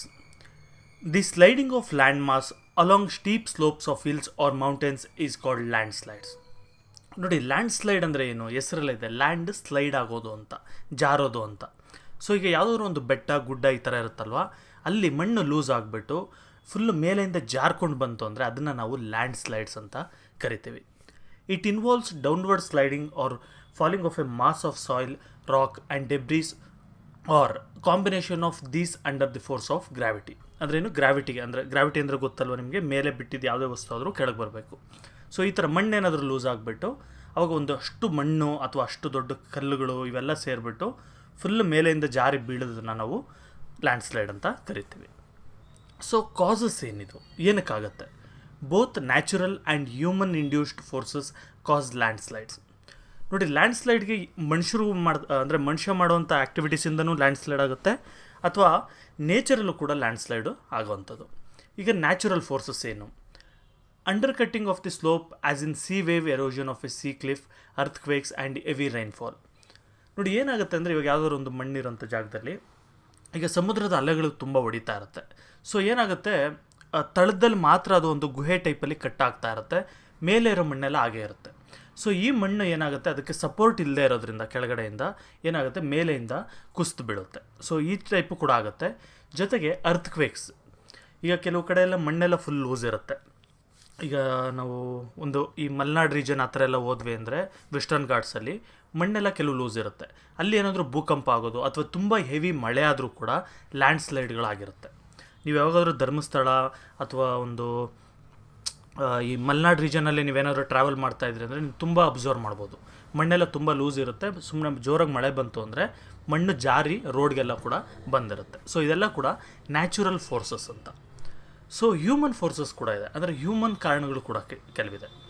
Deforestation, construction of roads, railway lines, dams and reservoirs, hydel power projects, mining, quarrying etcetera. ಈ ಲ್ಯಾಂಡ್ ಸ್ಲೈಡ್ ಆಗೋದಕ್ಕೆ ಮನುಷ್ಯ ಯಾವ ರೀತಿ ಹೆಲ್ಪ್ ಮಾಡ್ತಾನೆ? ಡಿಫಾರೆಸ್ಟೇಷನಿಂದ, ಅಂದರೆ ಮರಗಳೆಲ್ಲ ಕಟ್ ಮಾಡೋದ್ರಿಂದ ನಾವು ಏನಾಗುತ್ತೆ, ಮಣ್ಣೆಲ್ಲ ಲೂಸ್ ಆಗುತ್ತೆ. ಸೊ ಆಗ ನೆಕ್ಸ್ಟ್ ಮಳೆ ಬಂದಾಗ ಏನಾಯಿತು, ಆ ಮಣ್ಣೆಲ್ಲ ಕೂಡ ಜಾರ್ಕೊಂಬರೋವಂಥದ್ದು. ನೆಕ್ಸ್ಟ್ ಕನ್ಸ್ಟ್ರಕ್ಷನ್ ಆಫ್ ರೋಡ್ಸ್, ಈಗ ರೋಡ್ಗಳು ಮಾಡೋದಕ್ಕೆ, ರೈಲ್ವೆ ಲೈನ್ ಮಾಡೋದಕ್ಕೆಲ್ಲ ನಾವು ಕ್ಲೀನಾಗಿ ಕಟ್ ಮಾಡಿರ್ತೀವಿ, ಒಂದು ಬೆಟ್ಟನೋ ಅಥವಾ ಏನಾದರೂ. ಸೊ ಅಲ್ಲಿ ಮಣ್ಣಿಗೆ ಸಪೋರ್ಟ್ ಸಿಗದೆ ಅಥವಾ ಕಲ್ಲುಗಳಿಗೆ ಸಪೋರ್ಟ್ ಸಿಗದೆ ಏನಾಯಿತು, ಅವು ಕೂಡ ಜಾರಿ ರೋಡ್ಗಳ ಮೇಲೆ ಬೀಳೋದು ಅಥವಾ ಸೈಡಿಗೆ ಬೀಳೋದು ಆಗ್ತಾ ಇರುತ್ತೆ. ಇದೆಲ್ಲ ನಾವು ಇನ್ನೂ ಏನೇನು ಪ್ರಾಜೆಕ್ಟ್ಗಳು ಕನ್ಸ್ಟ್ರಕ್ಟ್ ಮಾಡ್ತಾಯಿದ್ವಿ ಆ ಎಲ್ಲದರಲ್ಲೂ ಕೂಡ ಏನಾದರೂ ಒಂದು ಈ ಲ್ಯಾಂಡ್ ಸ್ಲೈಡ್ಗೆ ಹೆಲ್ಪ್ ಮಾಡ್ತಾ ಇರ್ತೀವಿ. ಇದರಲ್ಲಿ ಇನ್ನೂ ತುಂಬ ಜಾಸ್ತಿ ಲ್ಯಾಂಡ್ ಸ್ಲೈಡ್ಗೆ ಇದಾಗೋದು ಅಂದರೆ ಮೈನಿಂಗ್ ಮತ್ತು ಕ್ವಾರಿಂಗ್ ಮಾಡೋದು. ಅಂದರೆ ಭೂಮಿ ಫುಲ್ಲು ಆಳ ತೋಡ್ಬಿಟ್ಟಿರ್ತೀವಿ ಮೈನಿಂಗ್ ಮಾಡೋದಕ್ಕೆ ಅಂತ. ಸೊ ಅದಕ್ಕೆ ಸ್ಟ್ರಕ್ಚರಲ್ ಸಪೋರ್ಟ್ ಇರೋಲ್ಲ ಸುತ್ತ ಇರೋವಂಥ ಮಣ್ಣಿಗೆ. ಸೊ ಏನಾಗುತ್ತೆ, ಮಳೆ ಬಿದ್ದಾಗ ಏನಾದರೂ ಆದಾಗ ಈ ಮಣ್ಣು ಕುಸಿದು ಆ ಮೈನಿಂಗ್ ಗಣಿ ಏನಿದೆ, ಹೋಲ್ ನಾವು ತೋಡಿರೋದು, ಅದರಲ್ಲೂ ಕೂಡ ಅದು ಕೂಡ ಮುಚ್ಚೋಗುವಂಥದ್ದು. Next effects. ಈಗ ನಮಗೆ ಲ್ಯಾಂಡ್ ಸ್ಲೈಡ್ ಅಂದರೆ ಏನು ಅಂತ ಗೊತ್ತಾಯಿತು. ಸೊ ಇದರಿಂದ ಏನೇನು ಪ್ರಾಬ್ಲಮ್ ಆಗುತ್ತೆ. Effects: landslides are destructive natural disasters. ಇದು ತುಂಬ ಡಿಸ್ಟ್ರಕ್ಷನ್ ಮಾಡುತ್ತೆ. Major effects are blocking of roads, railway lines, burying of human settlements and vegetation loss of life and property etcetera. ನೋಡಿ, ಮೇಯ್ನ್ ತೊಂದರೆ ಆಗೋದು ಅಂತ ಹೇಳಿದ್ರೆ ಇದು ರೋಡ್ಗಳನ್ನ, ರೈಲ್ವೆ ಲೈನ್ನ ಬ್ಲಾಕ್ ಮಾಡುತ್ತೆ. ನೀವು ಯಾವಾಗಾದರೂ ಒಂದು ಅಂಥ ರೋಡ್ಗಳಲ್ಲಿ ವೆಸ್ಟರ್ನ್ ಘಾಟ್ಸಲ್ಲಿ ನೀವು ಓಡಾಡ್ತಾ ಇದ್ದೀರ ಅಂದರೆ ನಿಮ್ಗೆ ಗೊತ್ತಾಗುತ್ತೆ, ಏನಾದರೂ ಈ ಥರ ಮಳೆ ಆಗಿಬಿಟ್ಟು ಮಣ್ಣು ಜಾರಿ ಬಿದ್ದಾಗ, ತುಂಬ ಹೆವಿ ಮಳೆ ಆದಾಗ ರೋಡೆಲ್ಲ ಬ್ಲಾಕ್ ಆಗುತ್ತೆ. ಸೊ ಅವ್ರು ಅವಾಗ ಏನು ಮಾಡ್ತಾರೆ, ನೀವು ಅಲ್ಲೇ ಇರ್ರಿ, 2 hours ಇರ್ರಿ, 3 hours ಇರ್ರಿ, ಇದನ್ನೆಲ್ಲ ಕ್ಲೀನ್ ಮಾಡ್ತೀವಿ JCB ತಂದು ಅಂತ ಹೇಳ್ತಾರೆ. ಕೆಲವು ಸರಿ ದೊಡ್ಡದಾಗಾದಾಗ ಆಲ್ಮೋಸ್ಟ್ ಆಲ್ 1 ದಿನ 2 ದಿನ 3 ದಿನ ಎಲ್ಲ ಕೂಡ ರೋಡ್ಗಳು ಬ್ಲಾಕ್ ಆಗೋಗುತ್ತೆ. ಈ ಥರ ನೆಕ್ಸ್ಟ್ ರೈಲ್ವೆ ಲೈನ್ಸು ಬ್ಲಾಕ್ ಆಗುತ್ತೆ ಇದೇ ಥರನೇ. ಮತ್ತು ಹ್ಯೂಮನ್ ಸೆಟ್ಲ್ಮೆಂಟ್ಸ್, ಅಂದರೆ ಈಗ ಮನೆಗಳಿರೋವಂಥದ್ದು, ಊರುಗಳಿರೋವಂಥದ್ದು ಜಾಗ ಇತ್ತು ಅಂದ್ಕೊಳ್ಳಿ, ಅಲ್ಲೂ ಕೂಡ ಪಕ್ಕದಲ್ಲಿರೋಂಥ ಬೆಟ್ಟ ಕುಸಿದ್ಬಿಟ್ಟು ಏನಾಗುತ್ತೆ, ಆ ಊರುಗಳೆಲ್ಲ ಕೂಡ ಫುಲ್ಲು ಮುಚ್ಕೊಂಡ್ಬಿಡೋವಂಥದ್ದು ಮಣ್ಣಿಂದ. ಈ ಥರ ಎಲ್ಲ ಆಗುತ್ತೆ. ಮತ್ತು ಜನಗಳ ಪ್ರಾಣ ಹೋಗುತ್ತೆ ಮತ್ತು ಪ್ರಾಪರ್ಟಿ ಲಾಸ್ ಆಗುತ್ತೆ. ಇದೆಲ್ಲ ಕೂಡ ಆಗುವಂಥದ್ದು. Road blocking is very common problem. Land ಸ್ಲೈಡಿಂದ ತುಂಬ ಜಾಸ್ತಿ ಆಗೋದು ಅಂದರೆ ರೋಡ್ ಬ್ಲಾಕಿಂಗ್ ಪ್ರಾಬ್ಲಮ್. ನಾನು ಕೆಲವು ವಿಡಿಯೋಸ್ ಆಲ್ರೆಡಿ ನಾನು ಒಂದು ಸಣ್ಣ ವಿಡಿಯೋ ಹಾಕಿರ್ತೀನಿ ಇದರಲ್ಲಿ, ಅದು ಯೂಟ್ಯೂಬ್ ಡಿಲೀಟ್ ಮಾಡಿದರೆ ನನಗೆ ಗೊತ್ತಾಗಲ್ಲ. ಸೊ ಆ ವಿಡಿಯೋ ಇತ್ತು ಅಂದರೆ ನೀವು ಅದರಲ್ಲಿ ಅಬ್ಸರ್ವ್ ಮಾಡ್ಬೋದು. ಇಲ್ಲ ಅಂದರೆ ನೀವು ರೋಡ್ಸ್ ಆಫ್ ಲೇ ಲಡಾಖ್ ಅಂತ ನೀವು ಸರ್ಚ್ ಮಾಡಿದ್ರೆ ಅಂದರೆ ಯೂಟ್ಯೂಬಲ್ಲಿ, ಅಲ್ಲೂ ಕೂಡ ಕೆಲವು ಈ ಥರ ರೋಡ್ಗಳನ್ನೆಲ್ಲ ತೋರಿಸ್ತಾರೆ. ಅದರಲ್ಲಿ ಯಾವ ರೀತಿ ರೋಡ್ಗಳಿರುತ್ತೆ, ಅಲ್ಲಿ ಬೆಟ್ಟ ಕುಸಿಯೋದು ಅಥವಾ ಮಣ್ಣು ಕುಸಿಯೋದು ಯಾವ ರೀತಿ ಆಗ್ತಾ ಇರುತ್ತೆ ಅಂತ. ಜಸ್ಟ್ ಲ್ಯಾಂಡ್ ಸ್ಲೈಡ್ ಇನ್ ಲೇ ಲಡಾಖ್ ಅಂತ ಹಾಕ್ರಿ. Distribution. In India, land slides occur very often in English states like Jammu Kashmir, Himachal Pradesh and north eastern states. ನೋಡಿ, ಇಂಡಿಯಾದಲ್ಲಿ land slide almost all western ಘಾಟ್ಸಲ್ಲೂ ನಡೆಯುತ್ತೆ. ಮತ್ತು ಈ ಒಂದು ಜಮ್ಮು ಕಾಶ್ಮೀರ್, ಹಿಮಾಚಲ್ ಪ್ರದೇಶ್ ಮತ್ತು ಈ ಅಸ್ಸಾಂ, ಮಣಿಪುರಿ ಜಾಗದಲ್ಲೆಲ್ಲ ತುಂಬ ನಡೆಯುತ್ತೆ. ಆದರೆ ಇಲ್ಲೆಲ್ಲ ಜಾಸ್ತಿ ನಡೆಯುವಂಥದ್ದು. ಆದರೆ ವೆಸ್ಟರ್ನ್ ಘಾಟ್ಸಲ್ಲೂ ಕೂಡ ಸ್ವಲ್ಪ ನಡೆಯುತ್ತೆ, ಸ್ವಲ್ಪ ಲ್ಯಾಂಡ್ ಸ್ಲೈಡ್ಸ್ ಎಲ್ಲ ಆಗ್ತಾ ಇರೋವಂಥದ್ದು. Preventative measures: slope reduction, prevention of rock falls along highways and other slope, avoiding of mining and quarrying activities near the steep slopes and human settlement and buildings. ನೋಡಿ, ಇದನ್ನು prevent ಮಾಡಬೇಕು ಅಂದರೆ ಏನು ಮಾಡಬೇಕು? ಮೊದಲನೇದಾಗಿ ಸ್ಲೋಪ್ ರಿಡಕ್ಷನ್ ಮಾಡಬೇಕು. ಅಂದರೆ ತುಂಬ ಸ್ಲೋಪ್, ಅಂದರೆ ನಿಮಗೆ ಇಲ್ಲೇ ಒಂದು ಬರೀತೀನಿ. ಈಗ ನೋಡಿ, ಇದರಲ್ಲಿ ಬರೆಯೋಕ್ಕಾಗೋದಿಲ್ಲ, ಸಾರಿ. ಸೊ ಸ್ಲೋಪ್ ರಿಡಕ್ಷನ್ ಅಂತ ಹೇಳಿದ್ರೆ ತುಂಬ ಒಂದು ಸ್ಲೋಪ್ ಇರಬಾರ್ದು, ಅಂದರೆ ತುಂಬ ಆಳ ಇರಬಾರ್ದು ಅಂತ ಹೇಳ್ತೀವಲ್ಲ, ಆ ಟೈಪಲ್ಲಿ ಇರಬಾರ್ದು. ಸುಮ್ಮನೆ ಒಂದು ಜಾರಬಂಡಿ ಏನಿರುತ್ತೆ ಆ ಟೈಪ್ ಇದ್ದರೆ ಅಲ್ಲಿ ಒಂದು ಸ್ಟ್ರಕ್ಚರಲ್ ಸಪೋರ್ಟ್ ಇರುತ್ತೆ. ತುಂಬ ಸ್ಲೋಪ್ ಆಯಿತು ಅಂದರೆ ಈಸಿಯಾಗಿ ಲ್ಯಾಂಡ್ ಸ್ಲೈಡ್ಗಳು ಆಗುವಂಥದ್ದು. ನೆಕ್ಸ್ಟ್, ಹ್ಯೂಮನ್ ಸೆಟ್ಲ್ಮೆಂಟ್ಸ್ಗಳು, ಕ್ವಾರಿಯಿಂಗ್ ಮಾಡೋದು, ಇವ್ಯಾವು ಕೂಡ ಮಾಡಬಾರ್ದು ಇಂಥ ಒಂದು ಜಾಗಗಳಲ್ಲಿ. Next, there should be massive reforestation etcetera. ಇಂಥ ಜಾಗಗಳಲ್ಲಿ ಏನು ಮಾಡಬೇಕು, ತುಂಬ ರಿಫಾರೆಸ್ಟೇಷನ್ ಮಾಡಬೇಕು. ಅಂದರೆ ಎಲ್ಲೆಲ್ಲಿ ಮರಗಳು ಕಟ್ ಮಾಡಿದ್ದೀವಿ ಅಲ್ಲೆಲ್ಲ ಕೂಡ ಮರ ಗಿಡಗಳನ್ನ ನಾವು ಬೆಳೆಸಬೇಕು. ಆಗ ಸಾಯಿಲ್ ಎಲ್ಲ ಗಟ್ಟಿಯಾಗಿ ಹಿಡಿದಿಟ್ಕೊಳ್ಳುತ್ತೆ. ಸೊ ಆವಾಗ ಲ್ಯಾಂಡ್ ಸ್ಲೈಡ್ಸ್ ಆಗೋದಿಲ್ಲ. ಸೊ ಇಲ್ಲಿಗೆ ಲ್ಯಾಂಡ್ ಸ್ಲೈಡ್ಸ್ ಮುಗೀತು. ನೆಕ್ಸ್ಟ್ ಬಂದು ನಾವು ಕೋಸ್ಟಲ್ ಎರೋಷನ್ ಬಗ್ಗೆ ನೋಡೋಣ. Sea waves strike the coast with great force. ನೋಡಿ, ನೀವು ಸಮುದ್ರ ದಡಕ್ಕೆ ಎಲ್ಲಾದರೂ ಹೋಗಿದ್ರಿ ಅಂತ ಹೇಳಿದ್ರೆ ನಿಮ್ಗೆ ಗೊತ್ತಾಗುತ್ತೆ, ಆಲ್ಮೋಸ್ಟ್ ಆಲ್ ಬೀಚಸ್ಗಳಲ್ಲಿ ನೀವು ಇದು ಅಬ್ಸರ್ವ್ ಮಾಡಲ್ಲ. ಬೀಚ್ ಅಲ್ಲದೆ ಬೇರೆ ಜಾಗಗಳಲ್ಲಿ ನೀವು ನೋಡ್ಬೋದು, ಅಲೆಗಳು ತುಂಬ ಜೋರಾಗಿ ಬಂದು ಮಣ್ಣಿಗೆ ಅಥವಾ ಒಂದು ಲ್ಯಾಂಡ್ಗೆ ಹೊಡಿತಾ ಇರುತ್ತೆ. This constant progress leads to erosion of coast. ಈ ಕಾನ್ಸ್ಟೆಂಟ್ ಪ್ರೊಸೆಸ್ಸಿಂದ ಏನಾಗುತ್ತೆ, ಈ ಅಲೆಗಳು ಹೊಡೆದು ಈ ದಡದಲ್ಲಿರುವಂಥ ಮಣ್ಣನ್ನೆಲ್ಲ ಕೂಡ ಅವ್ರದ್ದು ಸಮುದ್ರದೊಳಗೆ ಎಳ್ಕೊಂಡು ಹೋಗ್ಬಿಡುತ್ತೆ. Hence coastal erosion is the process of wearing away and removal of materials along the coastline by wave action. ಅಂದರೆ ಏನು ಇದರ ಅರ್ಥ? ಕೋಸ್ಟಲ್ ಎರೋಷನ್ ಅಂದರೆ ಏನು? ಈ ಸಮುದ್ರದ ಅಲೆಗಳು ಬಂದು ಹೊಡೆದು ದಡದಲ್ಲಿರುವಂಥ ಮಣ್ಣನ್ನೆಲ್ಲ ರಿಮೂವ್ ಮಾಡಿ, ಮಣ್ಣು ಕಲ್ಲುಗಳನ್ನೆಲ್ಲ ರಿಮೂವ್ ಮಾಡಿ ಸಮುದ್ರದೊಳಗೆ ಎಳ್ಕೊಂಡು ಹೋಗ್ತಾ ಇತ್ತು ಅಂದರೆ ಅದನ್ನು ನಾವು ಕೋಸ್ಟಲ್ ಎರೋಷನ್ ಅಂತ ಕರಿತೀವಿ. Causes and distribution. ಏನಕ್ಕಾಗುತ್ತೆ? Coastal erosion is mostly caused by sea waves and ocean currents. Sea ವೇವ್ಸಿಂದ ಓಷನ್ ಕರೆಂಟ್ಸಿಂದ ಆಗುವಂಥದ್ದು. In India the causes are, ಇಂಡಿಯಾದಲ್ಲಿ ಏನೇನು ಕಾಸಸ್ಸು? Monsoon winds. ನೋಡಿ, ಮಾನ್ಸೂನ್ ವಿಂಡ್ಸ್ ಬಂದಾಗ ಏನಾಗುತ್ತೆ, ಅಲೆಗಳು ಕೂಡ ತುಂಬ ಫೋರ್ಸಾಗಿ ಬರ್ತಾ ಇರುತ್ತೆ. ಅಂದರೆ ಸಮುದ್ರದಲ್ಲೂ ಕೂಡ ಮಳೆ ಆಗ್ತಾ ಇರೋದ್ರಿಂದ ತುಂಬ ಅಲೆಗಳು ಫೋರ್ಸಾಗಿ ಬಂದು ದಡನ ಹೊಡಿತಾ ಇರುತ್ತೆ. ನೀವು ಕೆಲವು ಸರಿ ಅಬ್ಸರ್ವ್ ಮಾಡಿರ್ಬೋದು, ಈ ದಡದಲ್ಲೆಲ್ಲ ಫುಲ್ ಕಲ್ಲುಗಳೆಲ್ಲ ಇಟ್ಟಿರ್ತಾರೆ. ಅಂದರೆ ಜಲ್ಲಿಕಲ್ಲು, ದೊಡ್ಡ ದೊಡ್ಡ ಬಂಡೆಗಳು, ಇದನ್ನೆಲ್ಲ ತಂದು ಜೋಡಿಸಿರ್ತಾರೆ. ಏನಕ್ಕೆ ಅದು ಜೋಡಿಸ್ತಾರೆ ಅಂದರೆ ಈ ಥರ ಬಂದು ಅಲೆಗಳು ಹೊಡೆಯುತ್ತಲ್ಲ, ಇದೆಲ್ಲ ಕೂಡ ಅದನ್ನು ತೊಗೊಂಡು ಹೋಗಬಾರ್ದು ಮಣ್ಣನ್ನು ಅಂತ. ಸೊ ಮಾನ್ಸೂನ್ ವಿಂಡ್ಸ್ ಒಂದು ಕಾರಣ, ಇದ್ರ ಬಗ್ಗೆ ನೆಕ್ಸ್ಟ್ ನಾವು ಸ್ಟಡಿ ಮಾಡೋಣ. ಟ್ರಾಪಿಕಲ್ ಸೈಕ್ಲೋನ್ಸ್ ಒಂದು ಕಾರಣ, ಜೊತೆಗೆ ಸುನಾಮೀಸ್ ಅಂತ ಬರುತ್ತಲ್ಲ, ಟಿ ಸೈಲೆಂಟ್, ಸೊ ಸುನಾಮೀಸ್ ಅಂತ ಬರುತ್ತಲ್ಲ, ಅದು ಕೂಡ ಒಂದು ಕಾರಣ. ಈಗ ಸೌತ್ ವೆಸ್ಟ್ ಮಾನ್ಸೂನ್ ಸೀಸನ್ನಿಂದ ಅಥವಾ ಸೌತ್ ವೆಸ್ಟ್ ಮಾನ್ಸೂನ್ ವಿಂಡ್ಸಿಂದ ಏನೇನಾಗುತ್ತೆ? These winds causes intensive coastal erosion along the west coast of India. ಇಂಡಿಯಾದ ವೆಸ್ಟ್ ಕೋಸ್ಟ್ ಏನಿದೆ ಅಂದರೆ ಈ ಮಹಾರಾಷ್ಟ್ರ, ಗುಜರಾತಿಂದ ಹಿಡಿದು ಏನು ಕೇರಳದವರೆಗೂ ಏನಿದೆ ಈ ಜಾಗ, ಇಲ್ಲಿ ತುಂಬ ಸಾಯಿಲ್ ಎರೋಷನ್ ಅಥವಾ ಕೋಸ್ಟಲ್ ಎರೋಷನ್ ಆಗೋದಕ್ಕೆ ಹೆಲ್ಪ್ ಮಾಡುತ್ತೆ. During this season the coasts of Gujarat, Maharashtra, Goa, Karnataka, Kerala, Tamil Nadu are largely affected by coastal erosion. ಈ ಟೈಮಲ್ಲಿ ಈ ಒಂದು ಮಳೆಗಳಿಂದ ಅಥವಾ ಈ ಒಂದು ಗಾಳಿಗಳಿಂದ ತುಂಬ ಜಾಸ್ತಿ ಈ ಒಂದು ಸ್ಟೇಟ್ಗಳಲ್ಲಿ ಕೋಸ್ಟಲ್ ಎರೋಷನ್ ಆಗುವಂಥದ್ದು. ನೆಕ್ಸ್ಟ್ ಬಂದು tropical cyclone. These are destructive and mostly occur during the northeast monsoon season over Bay of Bengal. ನೋಡಿ, ನಾವು ಆಲ್ರೆಡಿ ಇದ್ರ ಬಗ್ಗೆ ತಿಳ್ಕೊಂಡಿದ್ವಿ. ಟ್ರಾಪಿಕಲ್ ಸೈಕ್ಲೋನ್ ಇದು ಜಾಸ್ತಿ ನಾರ್ತ್ ಈಸ್ಟ್ ಮಾನ್ಸೂನ್ ಸೀಸನಲ್ಲಿ ಆಗುತ್ತೆ ಮತ್ತು ಬೇ ಆಫ್ ಬೆಂಗಾಲ್ ಆ ಒಂದು ಸಮುದ್ರದಲ್ಲಿ ಆಗುವಂಥದ್ದು. They cause serious coastal erosion along the east coast of India, including the coastal areas of Tamil Nadu, Andhra Pradesh and Odisha. ಈ ರೀತಿ ಬಂದಾಗೂ ಕೂಡ ಅಲೆಗಳು ಜೋರಾಗಿ ಹೊಡೆದು ಏನಾಯಿತು, ಸಮುದ್ರದ ದಡದಲ್ಲಿರುವಂಥ ಮಣ್ಣೆಲ್ಲ ಕೂಡ ಕೊಚ್ಕೊಂಡು ಹೋಗುತ್ತೆ. ಈ ಥರದ್ದು ಜಾಸ್ತಿ ಆಗುವಂಥದ್ದೇನು, ಟ್ರಾಪಿಕಲ್ ಸೈಕ್ಲೋನಿಂದ ಕೋಸ್ಟಲ್ ಎರೋಷನ್ ಆಗೋದು ಈ ತಮಿಳ್ನಾಡು, ಆಂಧ್ರ ಪ್ರದೇಶ, ಒಡಿಶಾ ರೀಜನ್ ಇದೆಯಲ್ಲ ಈ ಒಂದು ಜಾಗದಲ್ಲಿ. ನೆಕ್ಸ್ಟ್ ಬಂದು ಸುನಾಮೀಸ್ ಅಂತ. Tsunamis are large waves generated by earthquakes. ನೋಡಿ, ಸುನಾಮಿ ಅಂದರೆ ಏನಿಲ್ಲ, ಈಗ ಭೂಮಿ ಮೇಲೆ ಆದರೆ ಅರ್ಥ್ಕ್ವೇಕ್, ಭೂಕಂಪ ಅಂತ ಕರಿತೀವಿ. ಅದೇ ಏನಾದರೂ ನೀರು ಒಳಗಡೆ ಅಂದರೆ ಸಮುದ್ರದ ಒಳಗಡೆನೂ ಕೂಡ ನೆಲ ಇರುತ್ತಲ್ಲ, ಅಲ್ಲಿ ಏನಾದರೂ ಒಂದು ಭೂಕಂಪ ಆಯಿತು ಅಂದ್ಕೊಳ್ಳಿ, ಆಗ ಸುನಾಮಿ ಕ್ರಿಯೇಟ್ ಆಗುತ್ತೆ.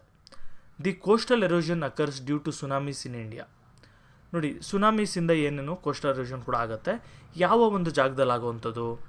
Andaman Nicobar island, east coast of India, ಇವೆಲ್ಲದ ಜಾಗದಲ್ಲೂ ಕೂಡ ಸುನಾಮೀಸಿಂದ ಎಫೆಕ್ಟ್ ಆಗುತ್ತೆ. ನೋಡಿ, ಒಂದು ಸುನಾಮಿ ತುಂಬ ದೊಡ್ಡ ಸುನಾಮಿ ಬಂದಿತ್ತು, ಆಲ್ಮೋಸ್ಟ್ ಆಲ್ 2004 ಅಥವಾ 2006 ಅಂದ್ಕೊಳ್ತೀನಿ, ಎಕ್ಸಾಕ್ಟ್ಲಿ ಗೊತ್ತಿಲ್ಲ. ಸೊ ಆ ಜಾಗದಲ್ಲಿ ತುಂಬ ದೊಡ್ಡ ಸುನಾಮಿ ಬಂದಿತ್ತು ಇಂಡಿಯಾಗೆ, ತುಂಬ ಪ್ರಾಬ್ಲಮ್ ಆಗಿತ್ತು. ಆದರೆ ಚಿಕ್ಕ ಪುಟ್ಟ ಸುನಾಮಿಗಳೆಲ್ಲ ಕೆಲವು ಜಾಗದಲ್ಲಿ ಆಗ್ತಾ ಇರುತ್ತೆ, ಸೊ ನಮಗೇನು ಅಷ್ಟು ಎಫೆಕ್ಟ್ ಮಾಡಿಲ್ಲ. Human interference also results in coastal erosion. ನೋಡಿ, ಬರೀ ಏನು ನೇಚರಿಂದ ಮಾತ್ರ ಕೋಸ್ಟಲ್ ಎರೋಷನ್ ಆಗಲ್ಲ, ಹ್ಯೂಮನ್ ಇಂಟರ್ಫಿರೆನ್ಸಿಂದ ಕೂಡ ಕೋಸ್ಟಲ್ ಎರೋಷನ್ ಆಗುತ್ತೆ. Removal of sand and construction of breakwater are the main causes. ನೋಡಿ, ಮೇಯ್ನಾಗಿ ಕೋಸ್ಟಲ್ ಎರೋಷನ್ ಏನಾಗುತ್ತೆ, ಈ ಒಂದು ಸಮುದ್ರ ದಡದಲ್ಲಿ ಮರಳಿರುತ್ತೆ ನೋಡಿದ್ದೀರಾ, ಈ ಮರಳನ್ನ ರಿಮೂವ್ ಮಾಡ್ತಾ ಇರ್ತಾರೆ ಕೆಲವರು. ಸೊ ಈ ಮರಳನ್ನ ರಿಮೂವ್ ಮಾಡ್ತಾ ಇರೋದ್ರಿಂದ ಏನಾಯಿತು, ಮತ್ತೆ ಅಲೆಗಳು ಇನ್ನೂ ಹತ್ರ ಬಂದು ಇನ್ನೂ ಒಂದಷ್ಟು ಜಾಗನ ಎಳ್ಕೊಂಡು ಹೋಗುತ್ತೆ. ಸೊ ಇದು ಒಂದು ಮೇಯ್ನ್ ಕಾಸಸ್ ಆಗಿದೆ. ನೆಕ್ಸ್ಟ್ ಬಂದು ಎಫೆಕ್ಟ್ಸ್. ಏನು ತೊಂದರೆ ಆಗುತ್ತೆ? ಓಕೆ, ದಡದಲ್ಲಿರೋ ಒಂದಷ್ಟು ಮಣ್ಣನ್ನು ಅದು ಕೊಚ್ಕೊಂಡು ಹೋಗುತ್ತೆ. ಸೊ ಇದರಿಂದ ನಮಗೇನು ಪ್ರಾಬ್ಲಮ್ ನೋಡೋಣ. Coastal erosion is one of the natural disasters. Already ಗೊತ್ತು ನಮಗೆ ಕೋಸ್ಟಲ್ ಎರೋಷನ್ ಕೂಡ ನ್ಯಾಚುರಲ್ ಡಿಸಾಸ್ಟರ್ ಅಂತ. Coastal areas including trees and buildings can be washed away. ನೋಡಿ, ಸಮುದ್ರದ ದಡದಲ್ಲಿ ನಾವೇನಾದರೂ ಮರಗಳು ಹಾಕಿದ್ವಿ ಅಂದ್ಕೊಳ್ಳಿ, ಅಥವಾ ಒಂದು ಗುಡಿಸ್ಲು ಹಾಕ್ಕೊಳ್ಳೋದು, ಒಂದು ಮನೆಗಳು ಕಟ್ಟಿರೋದು ಏನಾದರೂ ಮಾಡಿದ್ವಿ ಅಂದ್ಕೊಳ್ಳಿ, ಈ ಥರ ಎರೋಷನ್ ಆಗ್ತಾ ಏನಾಗುತ್ತೆ, ಅಲ್ಲಿದ್ದಂಥ ಬಿಲ್ಡಿಂಗ್ಗಳು, ಮರಗಳು ಎಲ್ಲ ಕೂಡ ಕೊಚ್ಕೊಂಡು ಹೋಗ್ಬಿಡುತ್ತೆ. ಸೊ ಇದರಿಂದ ನಮಗೆ ಪ್ರಾಬ್ಲಮ್ ಆಗುತ್ತೆ. The roads, railway lines, bridges etcetera along the coast can be damaged. ನೋಡಿ, ಈ ಒಂದು ಸಮುದ್ರದ ದಡದಲ್ಲಿ ಏನಾದರೂ ಒಂದು ಬ್ರಿಡ್ಜ್ಗಳು ಕಟ್ಟಿರೋದು, ರೈಲ್ವೆ ಟ್ರ್ಯಾಕ್ಗಳು ಹಾಕಿರೋದು, ರೋಡ್ಗಳು ಹಾಕಿರೋದು, ಈ ಥರದ್ದು ಏನಾದರೂ ಇತ್ತು ಅಂದ್ಕೊಳ್ಳಿ, ಅಂಥ ಜಾಗಗಳೆಲ್ಲ ಕೂಡ ಡ್ಯಾಮೇಜ್ ಆಗುವಂಥದ್ದು. Coastal areas can remain flooded over A long period of time requiring resettlement of people. ನೋಡಿ, ಕೋಸ್ಟಲ್ ಎರೋಷನ್ ಆಗಿ ನೀರೇನಾದರೂ ತುಂಬ ಬಂದುಬಿಟ್ಟು ಊರೊಳಗೆ ನುಗ್ಗಿಬಿಡ್ತು ಅಂದ್ಕೊಳ್ಳಿ, ಆ ನೀರು ವಾಪಸ್ ಹೋಗಲ್ಲ ಕೆಲವು ಸರಿ, ಯಾಕಂದರೆ ಅದಕ್ಕೆ ಅಡ್ಡ ಏನಾದರೂ ಇರುತ್ತೆ. ಸೊ ಹೈ ಅಲೆ ಬಂದಾಗ ಬಂದು ಅಲ್ಲಿ ಸೇರ್ಕೊಂಡ್ಬಿಡುತ್ತೆ. ಆಮೇಲೆ ಅದು ಸುಮಾರು ದಿನ ಅಲ್ಲಿರೋ ಜನಗಳನ್ನೆಲ್ಲ ಕರ್ಕೊಂಡೋಗಿ ನಾವು ಬೇರೆ ಕಡೆ ಅವ್ರಿಗೆ ರೀಸೆಟಲ್ಮೆಂಟ್ ಮಾಡಬೇಕು. ಸೊ ಇದರಿಂದ ತುಂಬ ರಿಸೋರ್ಸ್ಗಳು ಕೂಡ ನಮಗೆ ವೇಸ್ಟ್ ಆಗುವಂಥದ್ದು. ಈಗ ಪ್ರಿವೆನ್ಷನ್ ಮಾಡೋದಕ್ಕೆ ಅಥವಾ ತಡೆಯೋದಕ್ಕೆ ಏನೇನು ಮಾಡಬೇಕು? Construction of retention walls, groynes and breakwaters to protect the coastal areas from wave erosion. ನೋಡಿ, ನಮಗೆ ಗೊತ್ತು, ಸಮುದ್ರ ದಡದಲ್ಲಿ ದೊಡ್ಡ ದೊಡ್ಡ ಕಲ್ಲುಗಳನ್ನ ಹಾಕೋವಂಥದ್ದು ಇರ್ಬೋದು, ಮತ್ತು ಅಲ್ಲೊಂದು ರಿಟೆನ್ಷನ್ ವಾಲ್ ಗೋಡೆಗಳನ್ನ ಕಟ್ಟೋದಿರ್ಬೋದು. ಇವೆಲ್ಲ ಮಾಡೋದ್ರಿಂದ ಏನಾಯಿತು, ನಮಗೆ ವೇವ್ ಎರೋಷನ್ ಅಥವಾ ಕೋಸ್ಟಲ್ ಎರೋಷನ್ನ ತಡಿಬೋದು. Restricting sand mining in coastal areas. ಈ ಸಮುದ್ರ ದಡದಲ್ಲಿ ಸ್ಯಾಂಡ್ ಮೈನಿಂಗ್ ಏನಾದರೂ ಮಾಡ್ತಾಯಿದ್ರು ಅಂದರೆ, ಮರಳೆಲ್ಲ ಎತ್ತುತ್ತಾ ಇದ್ರು ಅಂದರೆ ಅದನ್ನು ತಡೆಯುವಂಥದ್ದು. Planting of trees along the coast to stabilise the coastal dunes. ನೋಡಿ, ಸಮುದ್ರದ ದಡದಲ್ಲೂ ಕೂಡ ಎಷ್ಟೊಂದು ಮರಗಳನ್ನ ಗಿಡಗಳನ್ನ ನೆಡುವಂಥದ್ದು. ಅವಾಗೆ ಮ್ಯಾನ್ಗ್ರೋವ್ ಫಾರೆಸ್ಟ್ ಅಂತ ಹೇಳಿದ್ರೆ, ಸೊ ಅಂಥ ಗಿಡಗಳನ್ನ ಕೂಡ ನಾವು ನೆಡೋದ್ರಿಂದ ಆಗ ಇಲ್ಲಿ ಎರೋಷನ್ನ ನಾವು ಆಲ್ಮೋಸ್ಟ್ ಆಲ್ ತಡಿಬೋದು. ಈಗ ಇಲ್ಲಿವರೆಗೂ ನಾವು ಕೋಸ್ಟಲ್ ಎರೋಷನ್ ಬಗ್ಗೆ ಕೂಡ ತಿಳ್ಕೊಂಡ್ವಿ, ಎಲ್ಲ ಅರ್ಥ ಆಯಿತು ಅಂದ್ಕೊಳ್ತೀನಿ. ನೆಕ್ಸ್ಟ್ ಬಂದು ಅರ್ಥ್ಕ್ವೇಕ್ಸ್ ಬಗ್ಗೆ ನೋಡೋಣ. ಅರ್ಥ್ಕ್ವೇಕ್ ಅಂದರೆ ಭೂಕಂಪ. An earthquake is a violent vibration in the earth's crust. Earthquake ಅಂದ್ರೇನು? ಭೂಮಿ ಒಳಗಡೆ ತುಂಬ ಜೋರಾಗಿ ವೈಬ್ರೇಷನ್ ಏನಾದರೂ ಆಯಿತು ಅಂದ್ಕೊಳ್ಳಿ, ಎರಡು ಬಂಡೆಗಳ ಟೈಪ್ ದೊಡ್ಡದಿರುತ್ತೆ, ಪ್ಲೇಟ್ಸ್ ಅಂತ ಕರೀತಾರೆ. ಸೊ ಇವೇನಾದರೂ ಒಂದಕ್ಕೊಂದು ಟಚ್ ಆಗೋದು ಅಥವಾ ಒಂದಕ್ಕೊಂದು ಗುದ್ಕೊಳ್ಳೋದು ಈ ಥರ ಆಯಿತು ಅಂದರೆ, ಕಾಂಟ್ಯಾಕ್ಟಿಗೆ ಬಂದರೆ ಅಲ್ಲಿ ವೈಬ್ರೇಷನ್ ಕ್ರಿಯೇಟ್ ಆಗುತ್ತೆ. ಸೊ ಇದನ್ನೇ ಅರ್ಥ್ಕ್ವೇಕ್ಗೆ ಕಾರಣ. It is one of the worst natural hazards which often results in disaster. ನೋಡಿರಿ, ಅರ್ಥ್ಕ್ವೇಕ್ ಅನ್ನೋದು ತುಂಬ ಜಾಸ್ತಿ ಆಗ್ತಾ ಇರುತ್ತೆ ಮತ್ತು ಇದರಿಂದ ತುಂಬ ತೊಂದರೆ ಅನುಭವಿಸ್ತಾರೆ ಹ್ಯೂಮನ್ಸ್. ನೆಕ್ಸ್ಟ್ ಕಾಸಸ್ ನೋಡೋಣ, ಏನಕ್ಕಾಗುತ್ತೆ ಅರ್ಥ್ಕ್ವೇಕ್ ಅಂತ. ಇದನ್ನು ಕೂಡ ಮನುಷ್ಯ ಏನೂ ಮಾಡಲ್ಲ, ಮನುಷ್ಯನೂ ಒಂಥರ ಕಾರಣ ದೊಡ್ಡ ದೊಡ್ಡ ಮೈನಿಂಗ್ ಎಲ್ಲ ಮಾಡೋದ್ರಿಂದ, ಆದರೆ ಜಾಸ್ತಿ ನೇಚರೇ ಕಾರಣ ಆಗುತ್ತೆ. Earthquake occur due to several causes such as plate movements, volcanic eruption, faulting and folding, landslides, collapse of underground cave roofs, hydrostatic pressure of man made water bodies like reservoirs etcetera. ನೋಡಿರಿ, earthquake ಏನಕ್ಕಾಗುತ್ತೆ? ಇಷ್ಟೊಂದು ಕಾರಣ ಇದೆ. ಒಂದು ಬಂದು plate movements. ನಾನು ಹೇಳಿದ್ನಲ್ಲ, ಭೂಮಿ ಒಳಗಡೆ ದೊಡ್ಡ ದೊಡ್ಡ ಕಲ್ಲು ಬಂಡೆಗಳಿರುತ್ತೆ. ಎಷ್ಟು ದೊಡ್ಡದು ಅಂದರೆ ಇಂಡಿಯಾಗಿಂತ ದೊಡ್ಡದಂಥ ಬಂಡೆ. ಸೊ ಇವೆಲ್ಲ ಕಂಟಿನ್ಯೂಸ್ಸಾಗಿ ಮೂವ್ ಆಗ್ತಾ ಇರುತ್ತೆ. ಸೊ ಇದು ಒಂದಕ್ಕೊಂದು ಟಚ್ ಆಗೋದ್ರಿಂದನೂ ಕೂಡ ಭೂಕಂಪ ಬರುತ್ತೆ. ನೆಕ್ಸ್ಟ್ ಬಂದು ವಾಲ್ಕ್ಯಾನಿಕ್ ಎರಪ್ಷನ್. ವಾಲ್ಕನೋ ಬರ್ಸ್ಟಾಗಿ ಈಚೆ ಬರುತ್ತಲ್ಲ, ಅವಾಗೂ ಕೂಡ ವಾಲ್ಕನೋ ಜೊತೆ ಭೂಕಂಪ ಕೂಡ ಆಗುವಂಥ ಚಾನ್ಸಸ್ ಇರುತ್ತೆ. ಫಾಲ್ಟಿಂಗ್ ಆ್ಯಂಡ್ ಫೋಲ್ಡಿಂಗ್, ಅದ್ರ ಬಗ್ಗೆ ನನಗೇನು ಅಷ್ಟು ಡೀಟೇಲಾಗಿ ಗೊತ್ತಿಲ್ಲ. ಲ್ಯಾಂಡ್ಸ್ಲೈಡ್, ಇದು ಡೀಟೇಲಾಗಿ ಗೊತ್ತಿಲ್ಲ ಅಂತ ಹೇಳಿದ್ರೆ ಗೊತ್ತು, ಅದು ಎಕ್ಸ್ಪ್ಲೈನ್ ಮಾಡೋಕ್ಕಾಗೋದಿಲ್ಲ ಇಲ್ಲಿ. ಅಂದರೆ ಭೂಮಿನೇ ಜರುಗೋದು, ಒಂದ್ರ ಮೇಲೆ ಇನ್ನೊಂದು ಭೂಮಿ ಜರುಗೋದು ಅಂತಾರೆ. ಸೊ ಅದು ಇನ್ಡೆಪ್ತ್ ಎಕ್ಸ್ಪ್ಲೈನ್ ಮಾಡೋಕ್ಕಾಗಲ್ಲ, ವಿಡಿಯೋ ನೋಡ್ಬೋದು ನೀವು ಯಾವ್ದಾದ್ರು ಒಂದು ಯೂಟ್ಯೂಬ್ ವಿಡಿಯೋಲ್ಲಿ. ನೆಕ್ಸ್ಟ್ ಬಂದು ಲ್ಯಾಂಡ್ಸ್ಲೈಡ್ಸ್. ಲ್ಯಾಂಡ್ಸ್ಲೈಡ್ ಅಂದರೆ ಆಲ್ರೆಡಿ ಹೇಳಿದ್ನಲ್ಲ, ಭೂಮಿ ಜರುಗೋದು. ನೋಡಿ, ಏನು ಭೂಮಿ ಜರುಗೋದು ಅಥವಾ ಈ ಮಣ್ಣು ಜಾರಿ ಬರುತ್ತೋ ಬೆಟ್ಟೆಯಿಂದ ಅಂತ ಹೇಳಿದ್ನಲ್ಲ, ಅದು ಬಂದಾಗ ತುಂಬ ಜಾಸ್ತಿ ಕ್ವಾಂಟಿಟಿಯಲ್ಲಿ ಮಣ್ಣು ಬಂದಾಗ ಕೂಡ ಭೂಕಂಪ ಟೈಪ್ ಆಗುತ್ತೆ. ಅಂದರೆ ಫುಲ್ಲು ಭೂಮಿನೇ ಅಲ್ಲಿ ನಡುಗ್ದಾಗ ಆಗುತ್ತೆ. ಸೊ ಅದು ಕೂಡ ಅರ್ಥ್ಕ್ವೇಕ್ಗೆ ಒಂದು reason. Collapse of underground cave roofs. ನೋಡಿ, ಕೆಲವು ಸರಿ ಏನಾಗುತ್ತೆ, ಭೂಮಿ ಒಳಗಡೆ ದೊಡ್ಡ ದೊಡ್ಡ ಗುಹೆ ಥರ ಇರುತ್ತೆ. ಸೊ ಅಲ್ಲಿ ಅದಕ್ಕೆ ಸ್ಟ್ರಕ್ಚರಲ್ ಸಪೋರ್ಟ್ ಇಲ್ಲದ ಇದ್ದಾಗ ಆ ಒಂದು ಕೇವ್ ಕುಸಿದು ಬಿದ್ದಾಗ ಅವಾಗ ಕೂಡ ಮೇಲೆ ಭೂಕಂಪ ಆಗುವಂಥದ್ದಾಗುತ್ತೆ. And also hydrostatic pressure of man made water bodies like reservoirs etcetera. ಕೆಲವು ಸರಿ ಈ ರಿಸರ್ವಾಯರ್ ಅಂತೀವಿ, ಅಂದರೆ ದೊಡ್ಡ ದೊಡ್ಡ ಡ್ಯಾಮು ಅಥವಾ ದೊಡ್ಡ ದೊಡ್ಡ ರಿಸರ್ವಾಯರ್ ಕಟ್ಟಿರ್ತೀವಲ್ಲ, ಅದರಿಂದ ಕೂಡ ತುಂಬ ವೆಯ್ಟ್ ಅಲ್ಲಿ ಬಂದು ನಿಂತಿರುತ್ತೆ. ಸೊ ಅದರಿಂದನೂ ಕೂಡ ಕೆಲವು ಸರಿ ಹೈಡ್ರೋಸ್ಟ್ಯಾಟಿಕ್ ಪ್ರೆಷರಿಂದ ಭೂಕಂಪ ಕ್ರಿಯೇಟ್ ಆಗುವಂಥದ್ದು. In India most of the earthquakes that have occurred earlier were due to plate movement. ನೋಡಿರಿ, ಇಂಡಿಯಾದಲ್ಲಿ ಆಲ್ಮೋಸ್ಟ್ ಆಲ್ ಆಗುವಂಥ ಭೂಕಂಪ ಎಲ್ಲ ಕೂಡ ಪ್ಲೇಟ್ ಮೂವ್ಮೆಂಟ್ಸಿಂದ ಆಗೋದು. ಟೆಕ್ಟಾನಿಕ್ ಶಿಫ್ಟ್ ಅಂತ ಕೂಡ ಕರೀತಾರೆ. ನೀವು ಒಂದು ಸರಿ ಯೂಟ್ಯೂಬಲ್ಲಿ ಯಾವ್ದಾದ್ರು ಸರ್ಚ್ ಮಾಡಿದ್ರೆ ನಿಮ್ಗೆ ಸುಮಾರು ರೆಫರೆನ್ಸ್ ವಿಡಿಯೋಸ್ ಎಲ್ಲ ಕಾಣಿಸುತ್ತೆ, ನೀವು ನೋಡ್ಕೊಳ್ಬೋದು.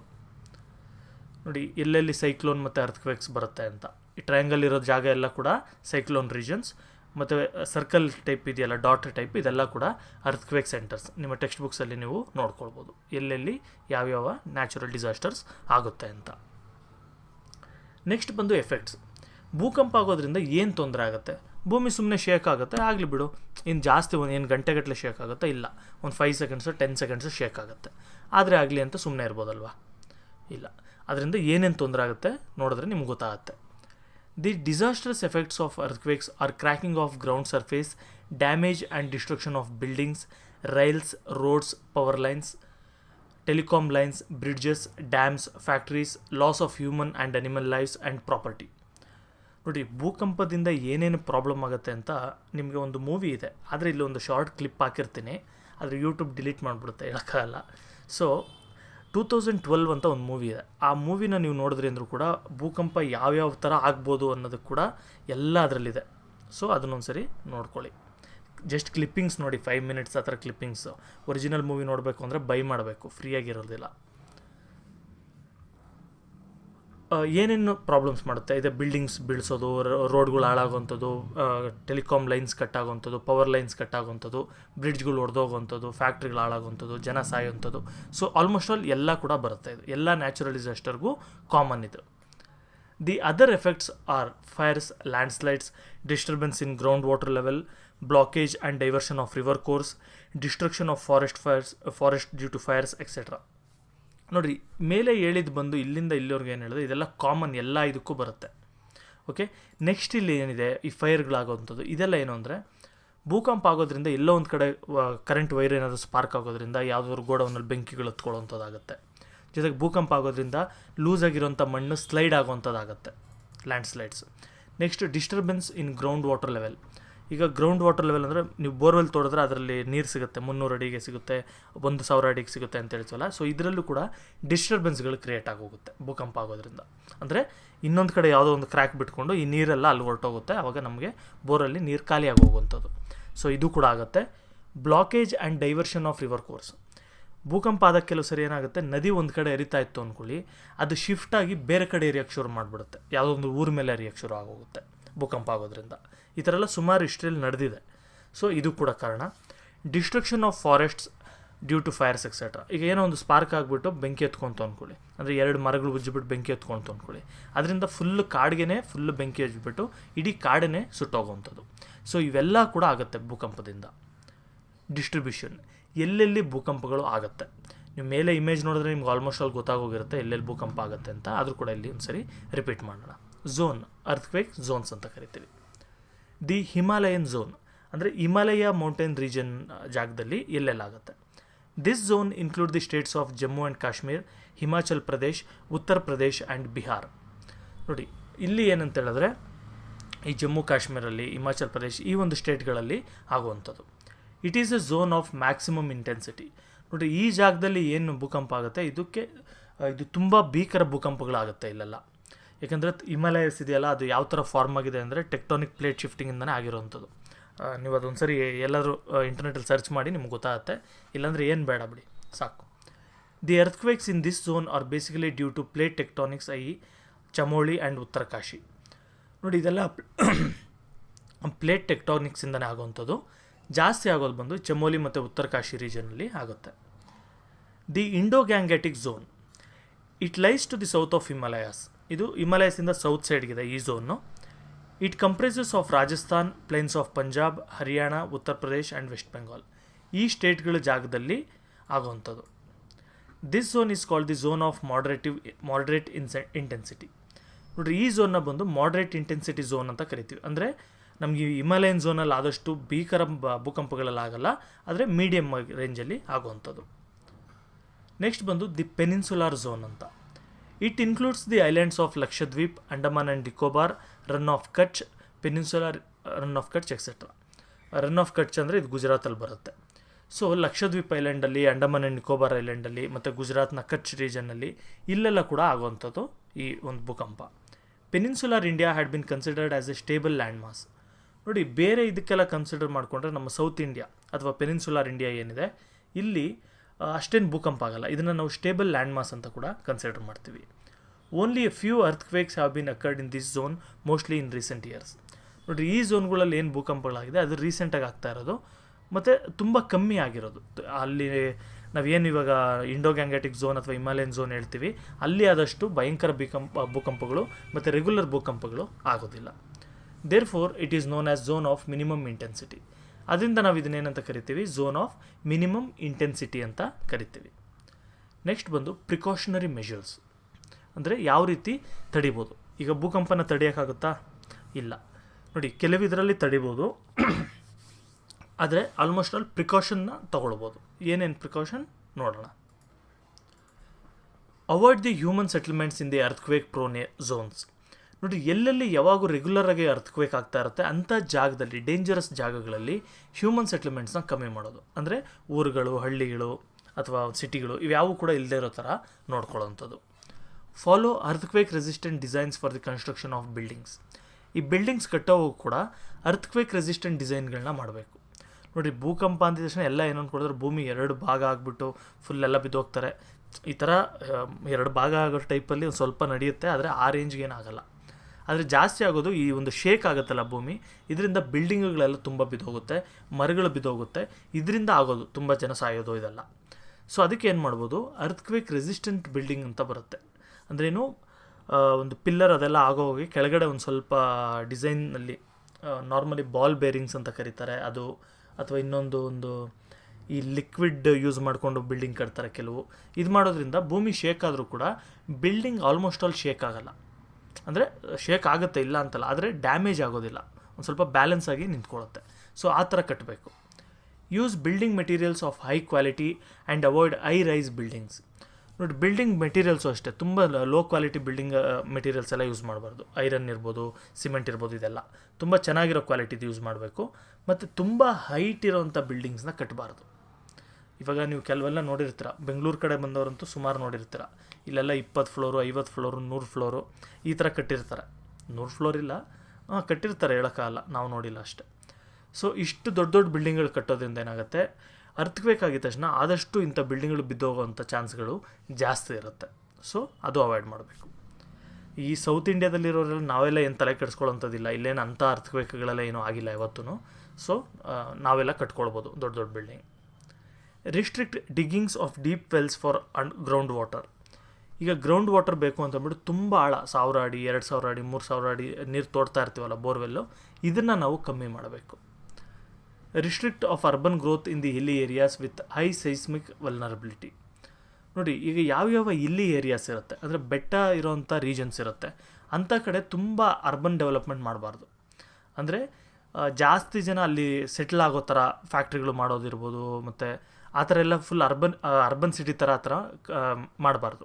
ಈ ಮಾಡೋದ್ರಿಂದ ಏನಾಗುತ್ತೆ, ಸಡನ್ನಾಗಿ ಏನಾದರೂ ಭೂಕಂಪ ಬರೋದು, ಲ್ಯಾಂಡ್ಸ್ಲೈಡ್ ಆಗೋದು ಆಯಿತು ಅಂದರೆ ಕಂಪ್ಲೀಟ್ಲಿ ಅಲ್ಲಿರೋ ಜನ ಎಲ್ಲ ಸತ್ತೋಗ್ಬಿಡ್ತಾರೆ.